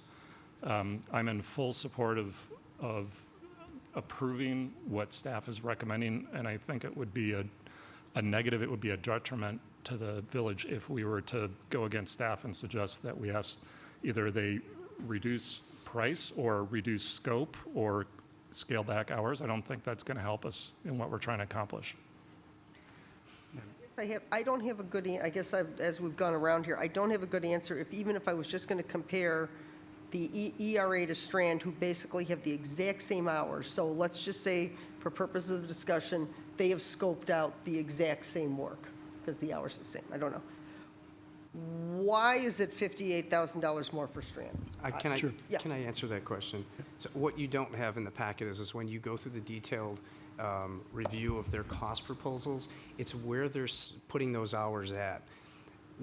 On some of these firms, to help save costs, they're putting certain assignments to lower entry-level engineers, EITs, perhaps not PEs, to do some of the tasks so it's cheaper to do. So that's a way to kind of keep some of your costs. We saw some of that with some of the proposals that we have, especially with the ones where the hours start to get really close here. Some of the work assignments are going to lower salaried type positions, so you're not getting that higher quality, which was the strength that we saw in Strand, was that the key players that were in the Western are staying involved with those as these plants are being developed and through the modeling hydraulics and all that. There's an additional cost for that, but you're paying for that quality But then, experience. I guess I've worked in service firms where then it might take a junior person 5 hours to do something, but it takes a more senior person 2 hours. So now, but the hours are the same. So, I mean, the logic isn't there for me. Well, Can I? Yeah. Go ahead, Rob. So I've looked at a lot of civil engineering firms over the years, and a couple of things. I have found in my experience that the modeling team with this firm is really second to none. They've been able to model the stormwater on the western side of this community in a way that I've never seen before, and show it to the community in a way that people can understand it. If you recall, when we were over in Washburn, and you have the real-time modeling going on, saying, does this look like the experience you had when you had the flood in 2011? I hadn't seen other firms be able to provide that quality of work, even though there may be hour similarities here. It's just, you're getting, I think, the top of the game right now in the marketplace. Mark Schuback from up in Madison, the other gentleman, I forget his name now, they work together behind the scenes to really put together a comprehensive look at the challenges we have and the various solutions that we could pursue. The other thing I would say is that there's sometimes a lot of confusion between a unit bid, like an ALAMP bid, where you have unit pricing, versus professional services, which there are some qualitative aspects, and you have to kind of dig in to say, okay, are we getting really, the best professionals to look at the challenges that we have. So I appreciate where you're coming from, but I have not seen a better firm. Yeah, I would love to have saved a little bit more money, but at the end of the day, I would also say, given the number of processes that I've been through, whether it's downtown master plan, streetscape plan, a couple stormwater ones, as well as the Strand one, The public process in Winnetka has a higher expectation and usually takes longer than anywhere else I've ever seen. So that those hours are built, they're going into it understanding how much time it's going to take to engage our community, and I put a high value on that. Well, so, okay, just to be clear, I mean, no question the quality of Strand is there. But like a lot of professional firms, they'll do a blended rate, or you'll get the benefit of, That's what you I have mean, as an and that's what average rate. lawyers and law Right. firms do. I guess when I look at this, I guess when I say sharpen the pencil and, I'm thinking of the efficiencies that they've gained by working with us, I also wonder if there's a little bit of PTSD from the public process of the west side. And are we a little, that's a business decision. Do we kind of shrink the hours and the scope, expecting maybe this isn't going to be as controversial or, public process, intensive as the Western project was, because that's a much different project, right? It's different. And maybe it's okay to do this because it's not to exceed an amount. Part of me is, I know that Lake Michigan is going to be controversial. I know there's going to be a lot of scrutiny on this, but part of me wonders if we really are going to need as many hours for public process. That's a great point. Well, and that can be navigated through what we do anyway. Right. You could just have one less This session. is an and then you do estimate. that. I wanted to add one thing to this, though, too, just to get you guys thinking a little differently. Because a couple weeks ago, we sat right down here and we talked about the importance of having important, at the top of their profession, firms working for us on a really important projects. We were talking about the post office, right? Right. And that we didn't want to cheap or do a do-it-yourself sort of a thing because it was important. And the one thing I'd like to remind everybody about is that if back in 2015, when Steve retained these guys, let's say he got squeezed and they had to cheap it, knock 50 grand off, go to a different provider, and at that time we didn't know Strand. Okay, we knew their qualifications, but they interviewed really well back then when they first came on. Just think if we would have saved 40 or 50 grand setting the foundation for the entire program. Remember, we've just been through 5 years of construction with no goddamn change orders. And that's not because this is Winnetka, it's because these people know how to design a project and they know how to vet out the details so that the bidders can bid with confidence and not change order us to death as they go through. I've worked with all these Well, engineering that could firms as also well. be then there's a lot of markup in the number. Right. Can I say something? But we're too? talking about $40,000 or $50,000 change on what orders will are be, bad. on what will be, excuse me, on what will probably be another $40 or $50 million project. And to cheap when you're laying the foundation is the worst possible thing. We did it with Burke. We dropped almost $1 million with Christopher Burke, leading us to the promised land of stormwater, right? Almost $1 million.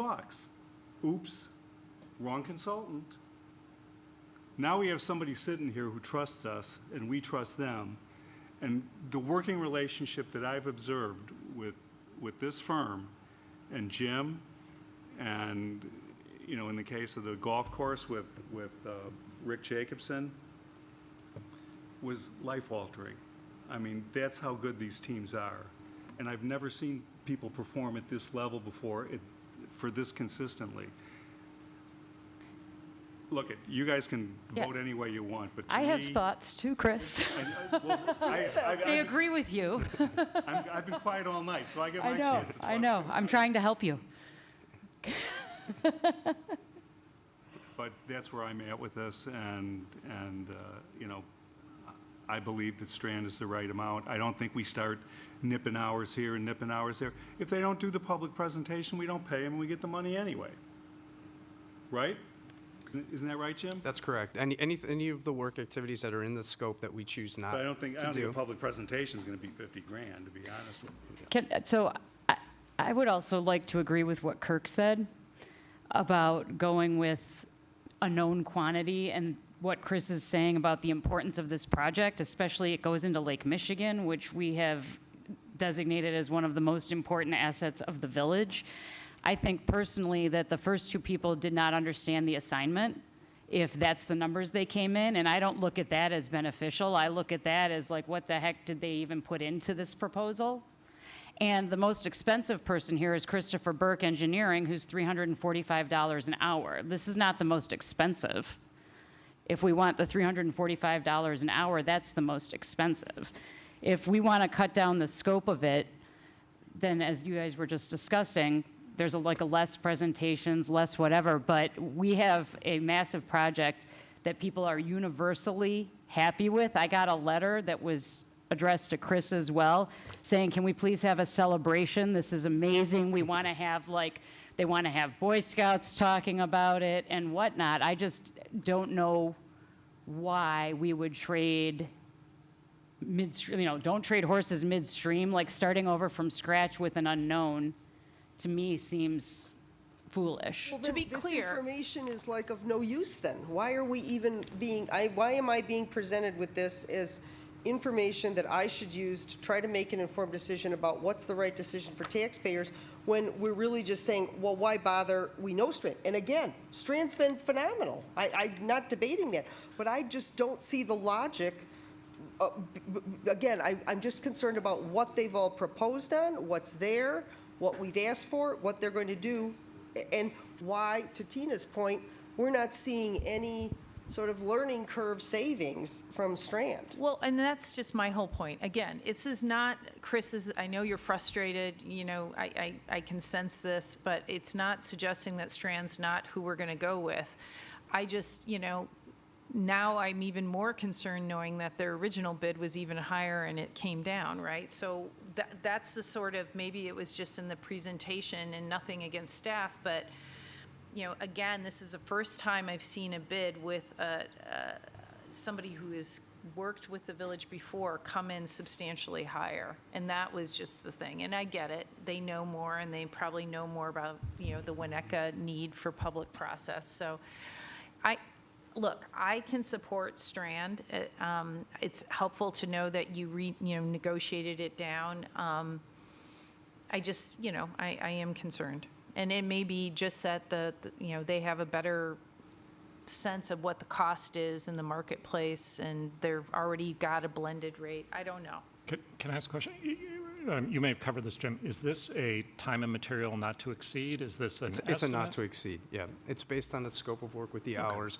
And included in your packet is a breakdown of those hours that you can see where Strand had put their costs at.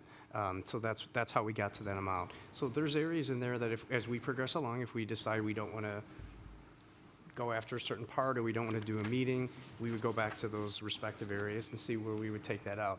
And again, though, I would just highlight for the council that when you look at the proposals, which obviously you don't have all the proposals in front of you that staff evaluated, when you get into the nuances of where they place their hours in which participant of that staff or the group that they propose, that's when you see the details of what you're getting, what you're buying.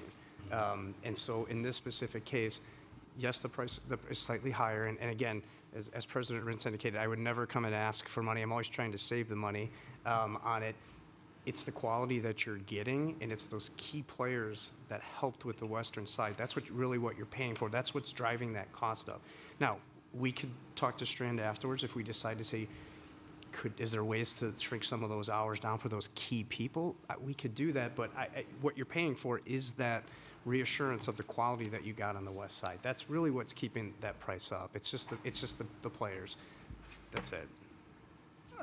So Bridget made the comment about $345. I mean, if we were to add this table and do a unit price type arrangement, right? I mean, we're probably, and you give everyone 1,351 hours, be curious to see what the evaluation is at that point, because if I'm going to assume Strand knows what it's going to take to get it done, and that's what we've been talking about, that the other bidders may not. So if we give them the benefit of the doubt and sort of equalize the proposals, right, then things get a lot closer.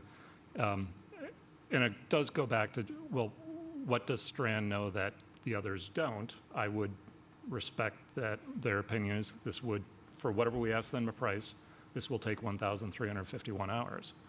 But if it's unit price, or a time and material not to exceed, I don't have any concerns, and if I would encourage us to do what is right, not to save a couple bucks. I really get concerned when we try to shortcut what is an appropriate process. And the other thing I would just, from my standpoint, we are selecting professional services. We're not bidding out contract work, right? That's so correct. We don't have to follow the lowest responsive and responsible bidder methodology, but I appreciate that you haven't said it, but you've kind of taken that approach here.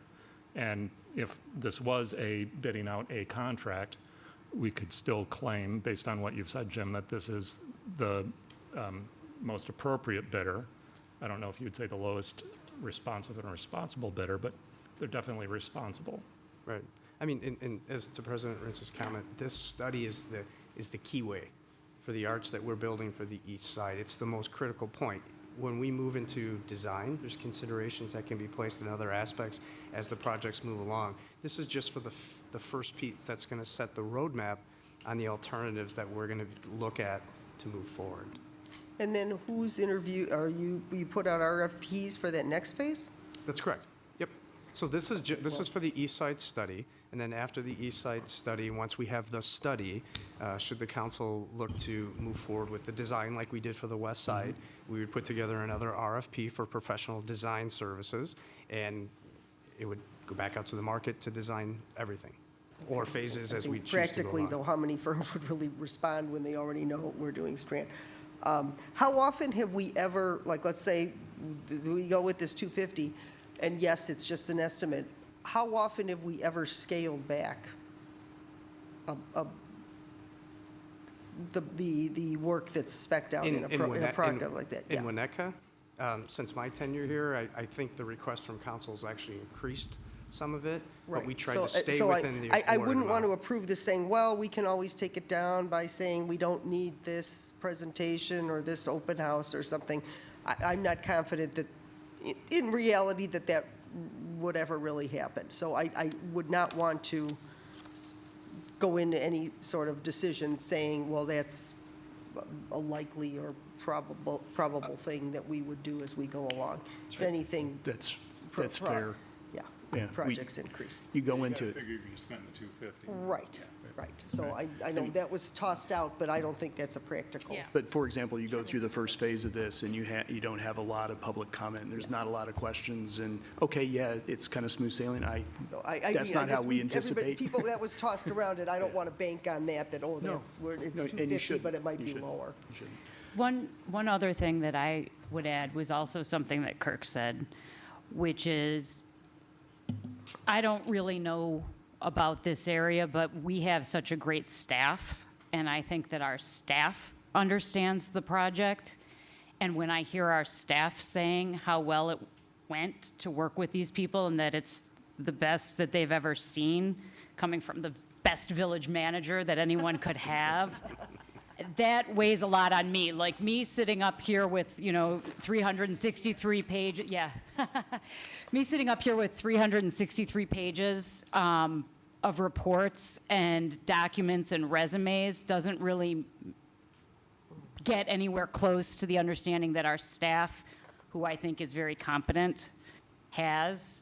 And so I do place a lot of weight on that. I am actually very impressed with how often the council does look after taxpayer dollars, and I think that that's great and healthy and should be done.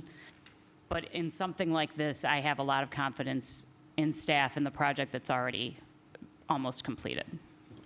Thank you. Can we see where we're at? Have we heard from Bob and Rob? You guys have anything more you wanted to add? Bob, Rob? Can we see where we're at then? Okay. Just throw it out there. May I have a motion to adopt resolution number R3924? So moved. Okay, that's a roll call vote. Okay. Trustee Albinson. Yes. Trustee Orsic. Yes. Trustee Handler. No. Trustee Dearborn. Yes. Trustee Dahlman. Yes. Trustee Apatow. Yeah. Okay, that motion carries. Thank you. All right. Are you here for the wireless? Oh. Too bad, I was going to punch it in next week, but We can do it. We can do it. Get through it. I don't want to see policy direction at village council anymore, though. We have to do it at the study session from now on. So, we'll do it, but, I mean, policy, I hate to shortchange policy discussion. I mean, This is typically how we've handled the zoning, is Is where it? you want to have the But this I public don't turn into a I have to leave tomorrow morning at 5:30. Me too. But I'm happy to stay. All right, let's plow ahead here. Item 11, new business, a zoning ordinance text amendment request by Dish Wireless to allow additional cellular antennas on existing monopole at 410 Green Bay. Okay. Tonight, council will consider a request by Dish to place additional antennas on existing village communications on the monopole. And David will take us through the crux of this.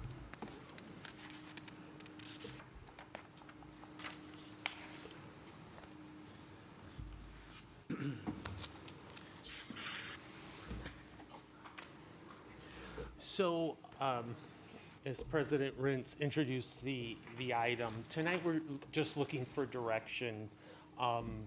If you are interested in leasing space at the public safety building on the monopole and on the ground, and if you are, then we're going to move forward. Staff will work on negotiating an agreement with them, as we have in the past, with AT&T and other providers that go on public property. So it's basically seeing that you're interested in doing that. And in this instance, we have to amend the zoning ordinance because there are limitations that through our zoning ordinance have been placed on the property in terms of what, basically the number of cell providers that can provide service from the tower. If you are open to the lease, consider a lease and the text amendment, then we need your direction in terms of, does this need to go to one of your advisory bodies, or do you want to keep it at your level to consider the text amendment and hold the public hearing? So this is similar to a request we received in 2019 from another service provider who wanted to go on the tower at that time but decided not to proceed with it. So the tower, as you may be familiar with, is on the southeast corner of the property at the public safety building. Across the street, there's a multifamily structure and some single-family homes. The monopole was constructed in 1996, and in that same year, AT&T, which is the current provider, located on the pole. The property is zoned B1 multifamily, but it also has an overlay designation of the Wireless Telecommunication Facilities Overlay District, which governs a specific evaluation process that we follow and which identifies appropriate locations in the community for wireless communication facilities. Dish would like to go on the current monopole, which is shown here, and behind the trees there you can see the base of the pole, and in there they would want to locate the equipment to service those antennas on the pole.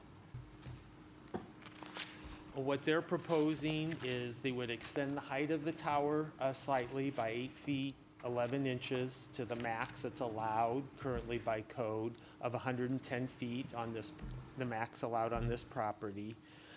They would install 3 antennas and 6 radios and all the associated cabling on the existing monopole. To accommodate this equipment on the pole, Dish would look to locate, relocate, or remove any existing public work or public safety antenna equipment that's on the tower. So we have some equipment on the tower, the county has some equipment on the tower, old equipment on the tower, our new Glenview Dispatch Center has some equipment on the tower. So they would, at their expense, relocate what would need to be relocated or removed in making this accommodation for them to locate on the tower. The police and fire department are currently in the process of working with the other public safety entities and DISH to identify those pieces of equipment that can be removed, that are no longer being used, or may need to be relocated on the pole and where those relocations would go. And then by slightly increasing the tower height, it would allow the possibility in the future for additional equipment, if necessary, smaller antennas to go on the tower. The applicant requires additional space on the ground to install a ground-mounted cabinet. They provided information in terms of where that could be located. They proposed to put an 8-foot tall fence around it, as well as landscaping around it. And we'd get in more details when it would go through the public hearing process. So as I said, there would need to be code amendments. The code amendments relate to, currently there's a limitation on only one other telecommunication provider being able to go on the property. That's one is currently allowed, which there's also then this co-use and co-location are prohibited. That's consistent with we're only allowing one on there. So that's so we'd have to amend both of those provisions of the code to allow another telecommunication provider to locate equipment. And then currently the code says all equipment has to be located in the public safety building. There's not space in the public safety building now to accommodate that equipment. Therefore, there'd be the text amendment. A text amendment may be something similar to this that would allow the council to place equipment for another provider on the ground. As I said, our text amendment process is the request first comes to the council. The council then gives us direction in terms of where you would like the public hearing to go, whether it be at one of your advisory bodies or at the council. In 2019, when that council considered this, they asked that it stay at this level and that it just go to the design review board to consider those ground elements in terms of the screening and the landscaping. So as I said at the beginning, first we want to know if you are interested in considering leasing to another entity on the tower. In the staff report, we indicated that currently the AT&T is providing a payment of $100,000 a year to the village for leasing the antenna. We would need to negotiate the details with DISH in terms of that particular arrangement with them. So if you are open to wanting staff to negotiate the lease, are there any particular conditions or, that you'd like to see in this lease? And then if you want us to move forward, then would you like to hold the public hearing, or would you like this to go to one of your advisory bodies? And with that, I'd be happy to answer any questions. So David, if I might, right now, $101,000 AT&T is paying. DISH is saying put another 8 to 10 feet or whatever up top in a location that they say is, sort of innocuous. It's really not. I mean, yes, there are not tons of homes around it, but it's right on Green Bay Road there. It's pretty central.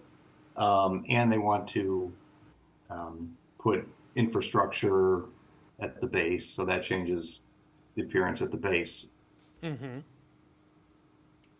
$200,000? What are we? I mean, if to me, going forward would depend on is it worth it? I mean, and without having any knowledge of that, I guess.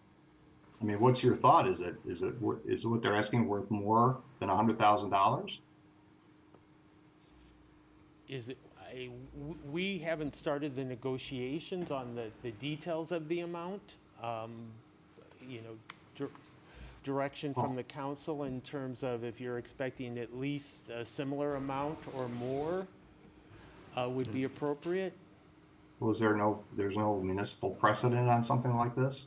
That what the expectation might be? So when we've had other carriers approach the village, the other location being at the power plant, we've usually been able to establish a floor. So in this case, you have a floor.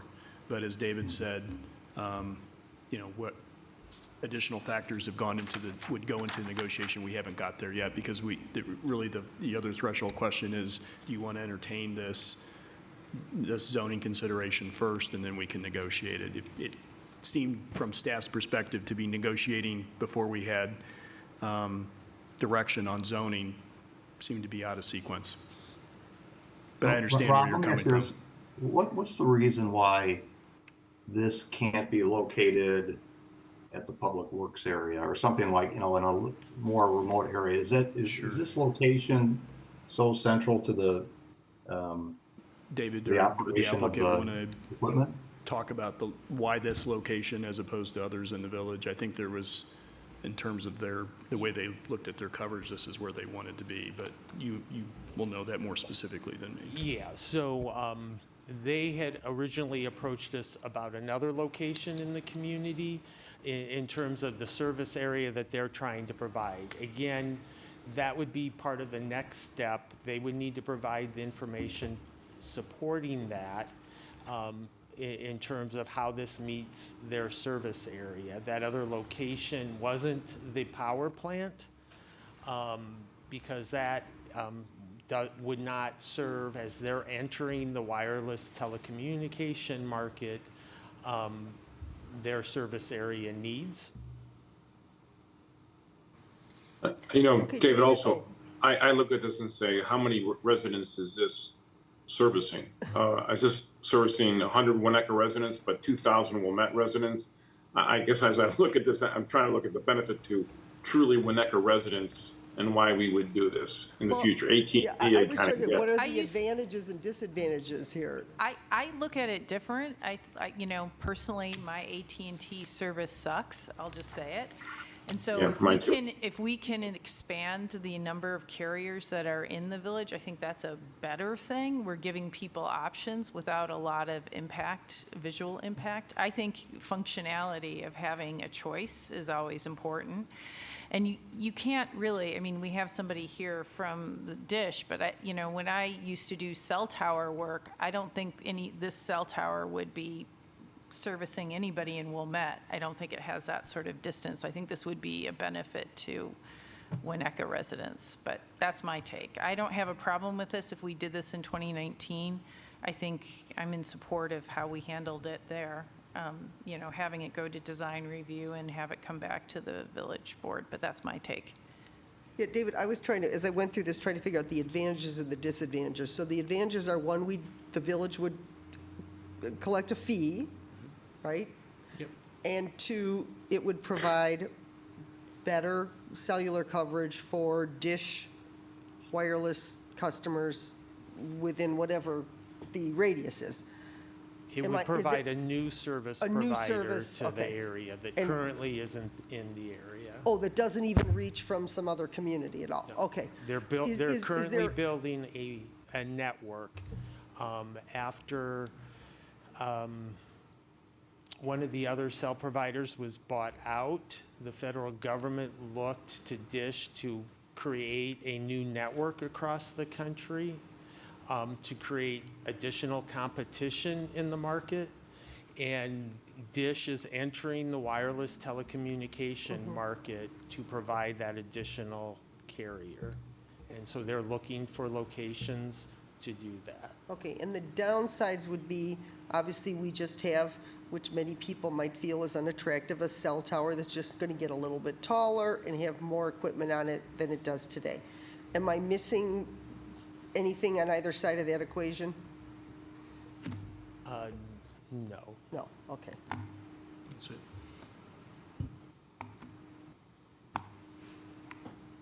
Thank you. While we're at it, if we're going to be removing some of the unused equipment on the tower. Could we then analyze providing additional space if other opportunities like this arise in the future? We would have to, once we figure out what still needs to remain there and what kind of space would be left, that might be a possibility. But we haven't finished that analysis to see what equipment can be removed and what would need to be relocated and what space would be left. I don't know what the likelihood of that would be, but we haven't completed our analysis. And if we approve this, does that mean we're approving any more, no, it's just this particular one? No, it's just this particular one. Oh, no, okay, I'm sorry, but I mean, if we get, it's not that all of a sudden every cell carrier and from now until any new ones can automatically be on this tower, it's just this particular? No, we own it and control it. This is different than when we own the property, we get to decide whether or not someone else goes on our property. It does become a little more complicated if there is another tower structure in the community that isn't owned by the village. There is some newer federal law that requires the co-location of that on that, and it's a little complicated. So, but this is owned by the village, so we get to decide. We have placed zoning limitations on our property to control that in terms of who can go on it, and therefore no one else could go on it. If we make the amendments such that I suggested, that we only allow one more, then that's the limitation. No one else could go on it unless they came and asked for a text amendment to allow. From the other major carriers, do they have equipment somewhere in town? Verizon, you said AT&T's on this tower, Verizon, and I'm trying to think who else is, T-Mobile? We can follow up with the existing lease agreements. I know we have cellular providers on the stack at the power plant. And then I believe there's a tower out west that we do not own. But we can give you the lease agreement, the summary of the lease agreements that we have. I guess I don't need that, but we do have those other carriers. Yeah. Verizon, I believe, is out on the plant. I think we do, yeah. Yeah, and I just can't remember the rest of them. The market has shifted over time. Some of those have become, less of an issue. Well, let's see if we can work through these with a couple quick straw polls. Question number one, do we have an interest in this? Yes. TV guys? Yes. We have Rob, an interest. okay, that's 2, 4. I'm just debating what else, I mean, if we're jumping at this one, is there something we should be looking at this more, looking at all the providers or just the ones that come to us? I mean, are we looking at this strategically or whoever walks in the door? And I guess I'm open to doing it. It's not, to me, and I don't think it's a huge issue. Okay, so looks like we have consensus on one. Are there any specific terms? I know, Bob, you were talking money, but I don't know if this is the time to be talking about those terms. Yeah, Chris, I remember the 2019 discussion, as you do as well, and there was considerable discussion around the appearance of the base, the landscaping. So I think that we would want absolutely for DRB to weigh heavily, and it may be just looking at the pictures. Maybe it's more than just 6 or 7 arborvitaes in front of it. Maybe there's a better type of a fence or whatever to make it as unobtrusive as possible at the base. And if David was looking for, you're right, we're not going to negotiate the price of this here at this meeting, but this is very valuable real estate. I mean, there are public companies we all know that are cell tower companies. I mean, that's what they do. And those are real estate investment trusts. So this is valuable real estate, and this is worth a considerable amount of money, in my opinion. So, yes, let's explore it and see what they come back with. But I mean, I think that the price is important. Okay, anybody else have terms that they are just really sticking on? that you really got to have in there? The only thing going through my head is just to make sure we don't end up in the situation that we have with AT&T and all the utility poles yeah. throughout the village. No, that ain't gonna happen again. Good point. It's a 100-year mistake. Okay, so it sounds like we got the lease. The terms, David, you're gonna have to sort them out yourself and bring them back to us, and just understand that they could be changeable once we review them. Okay? As far as remanding this, definitely design review, I would imagine, right? How about the public hearing? I'm not, but. That's why we're asking the question. Yes. No, but I mean, there's Why? 6 of you, and it's up to you, really, but. Can you explain the difference? I think it's vetted at a public. I'm big on agenda management and trying to make these meetings as efficient and as reasonable as we can make them from a time perspective. And public hearings always tend to take a lot of time to go through the whole process. Now, this isn't the sort of thing where we're going to fill the room, obviously, right? But at the same time, it's just one more item on the agenda, like it is tonight. I'm happy to let another board do that. Ditto. Bob and Rob? I agree, totally. There you go. That's what we'll do. I just don't, I personally don't think these are controversial anymore, as more and more people have given up their landlines, and I think people have gotten comfortable. I think it's a generational issue, so I think if we kept it here, we might have a more efficient decision to a revenue source. So that's my thought. If the person out in the audience was a village resident and she was opening a business here in the village of Winnetka solely, I would say I agree with you. But we're dealing with a large, multinational corporation probably, and it holds, to me, it's a different standard. So, good. So we're going to go to plan, we're going to go to design review, and they're going to do everything down there, and we'll just get the final ordinance. On the zoning and the Right. design, and then the lease we'll bring to you. Yes. We all good with that? Okay. Does the text amendment go to Plan Commission, or does it go to the ZBA? I'm used to historically in other communities it going to the Plan Commission, but Yeah, it's setting larger policy issues. okay. Makes sense. I'm in Why is this agreement. a larger policy issue? I mean, I guess that's what I don't understand about this. I think it's, You're deciding the placement of a use and where the use should go and how it should be treated. And this is amendment to where you've decided this should go, so it's a larger policy issue. Okay. Okay. So we good? Yep. Thank you. have what you guys need? Okay. Okay, item 12, appointments, still none. 13, closed session, none. 14, adjournment, May 14. What happened to 13? Unlucky number. But I just want to know where 13 is. It's always 13. 13 says closed session on my agenda. No, but it's usually, Yeah. 13 is usually the adjournment. Oh, that's what it was the presentations. I Have a move for motion to adjourn, I move for please. adjournment. Second. Second. All those in favor? Aye. Opposed? Aye. We stand adjourned. Thanks, guys. Thank you.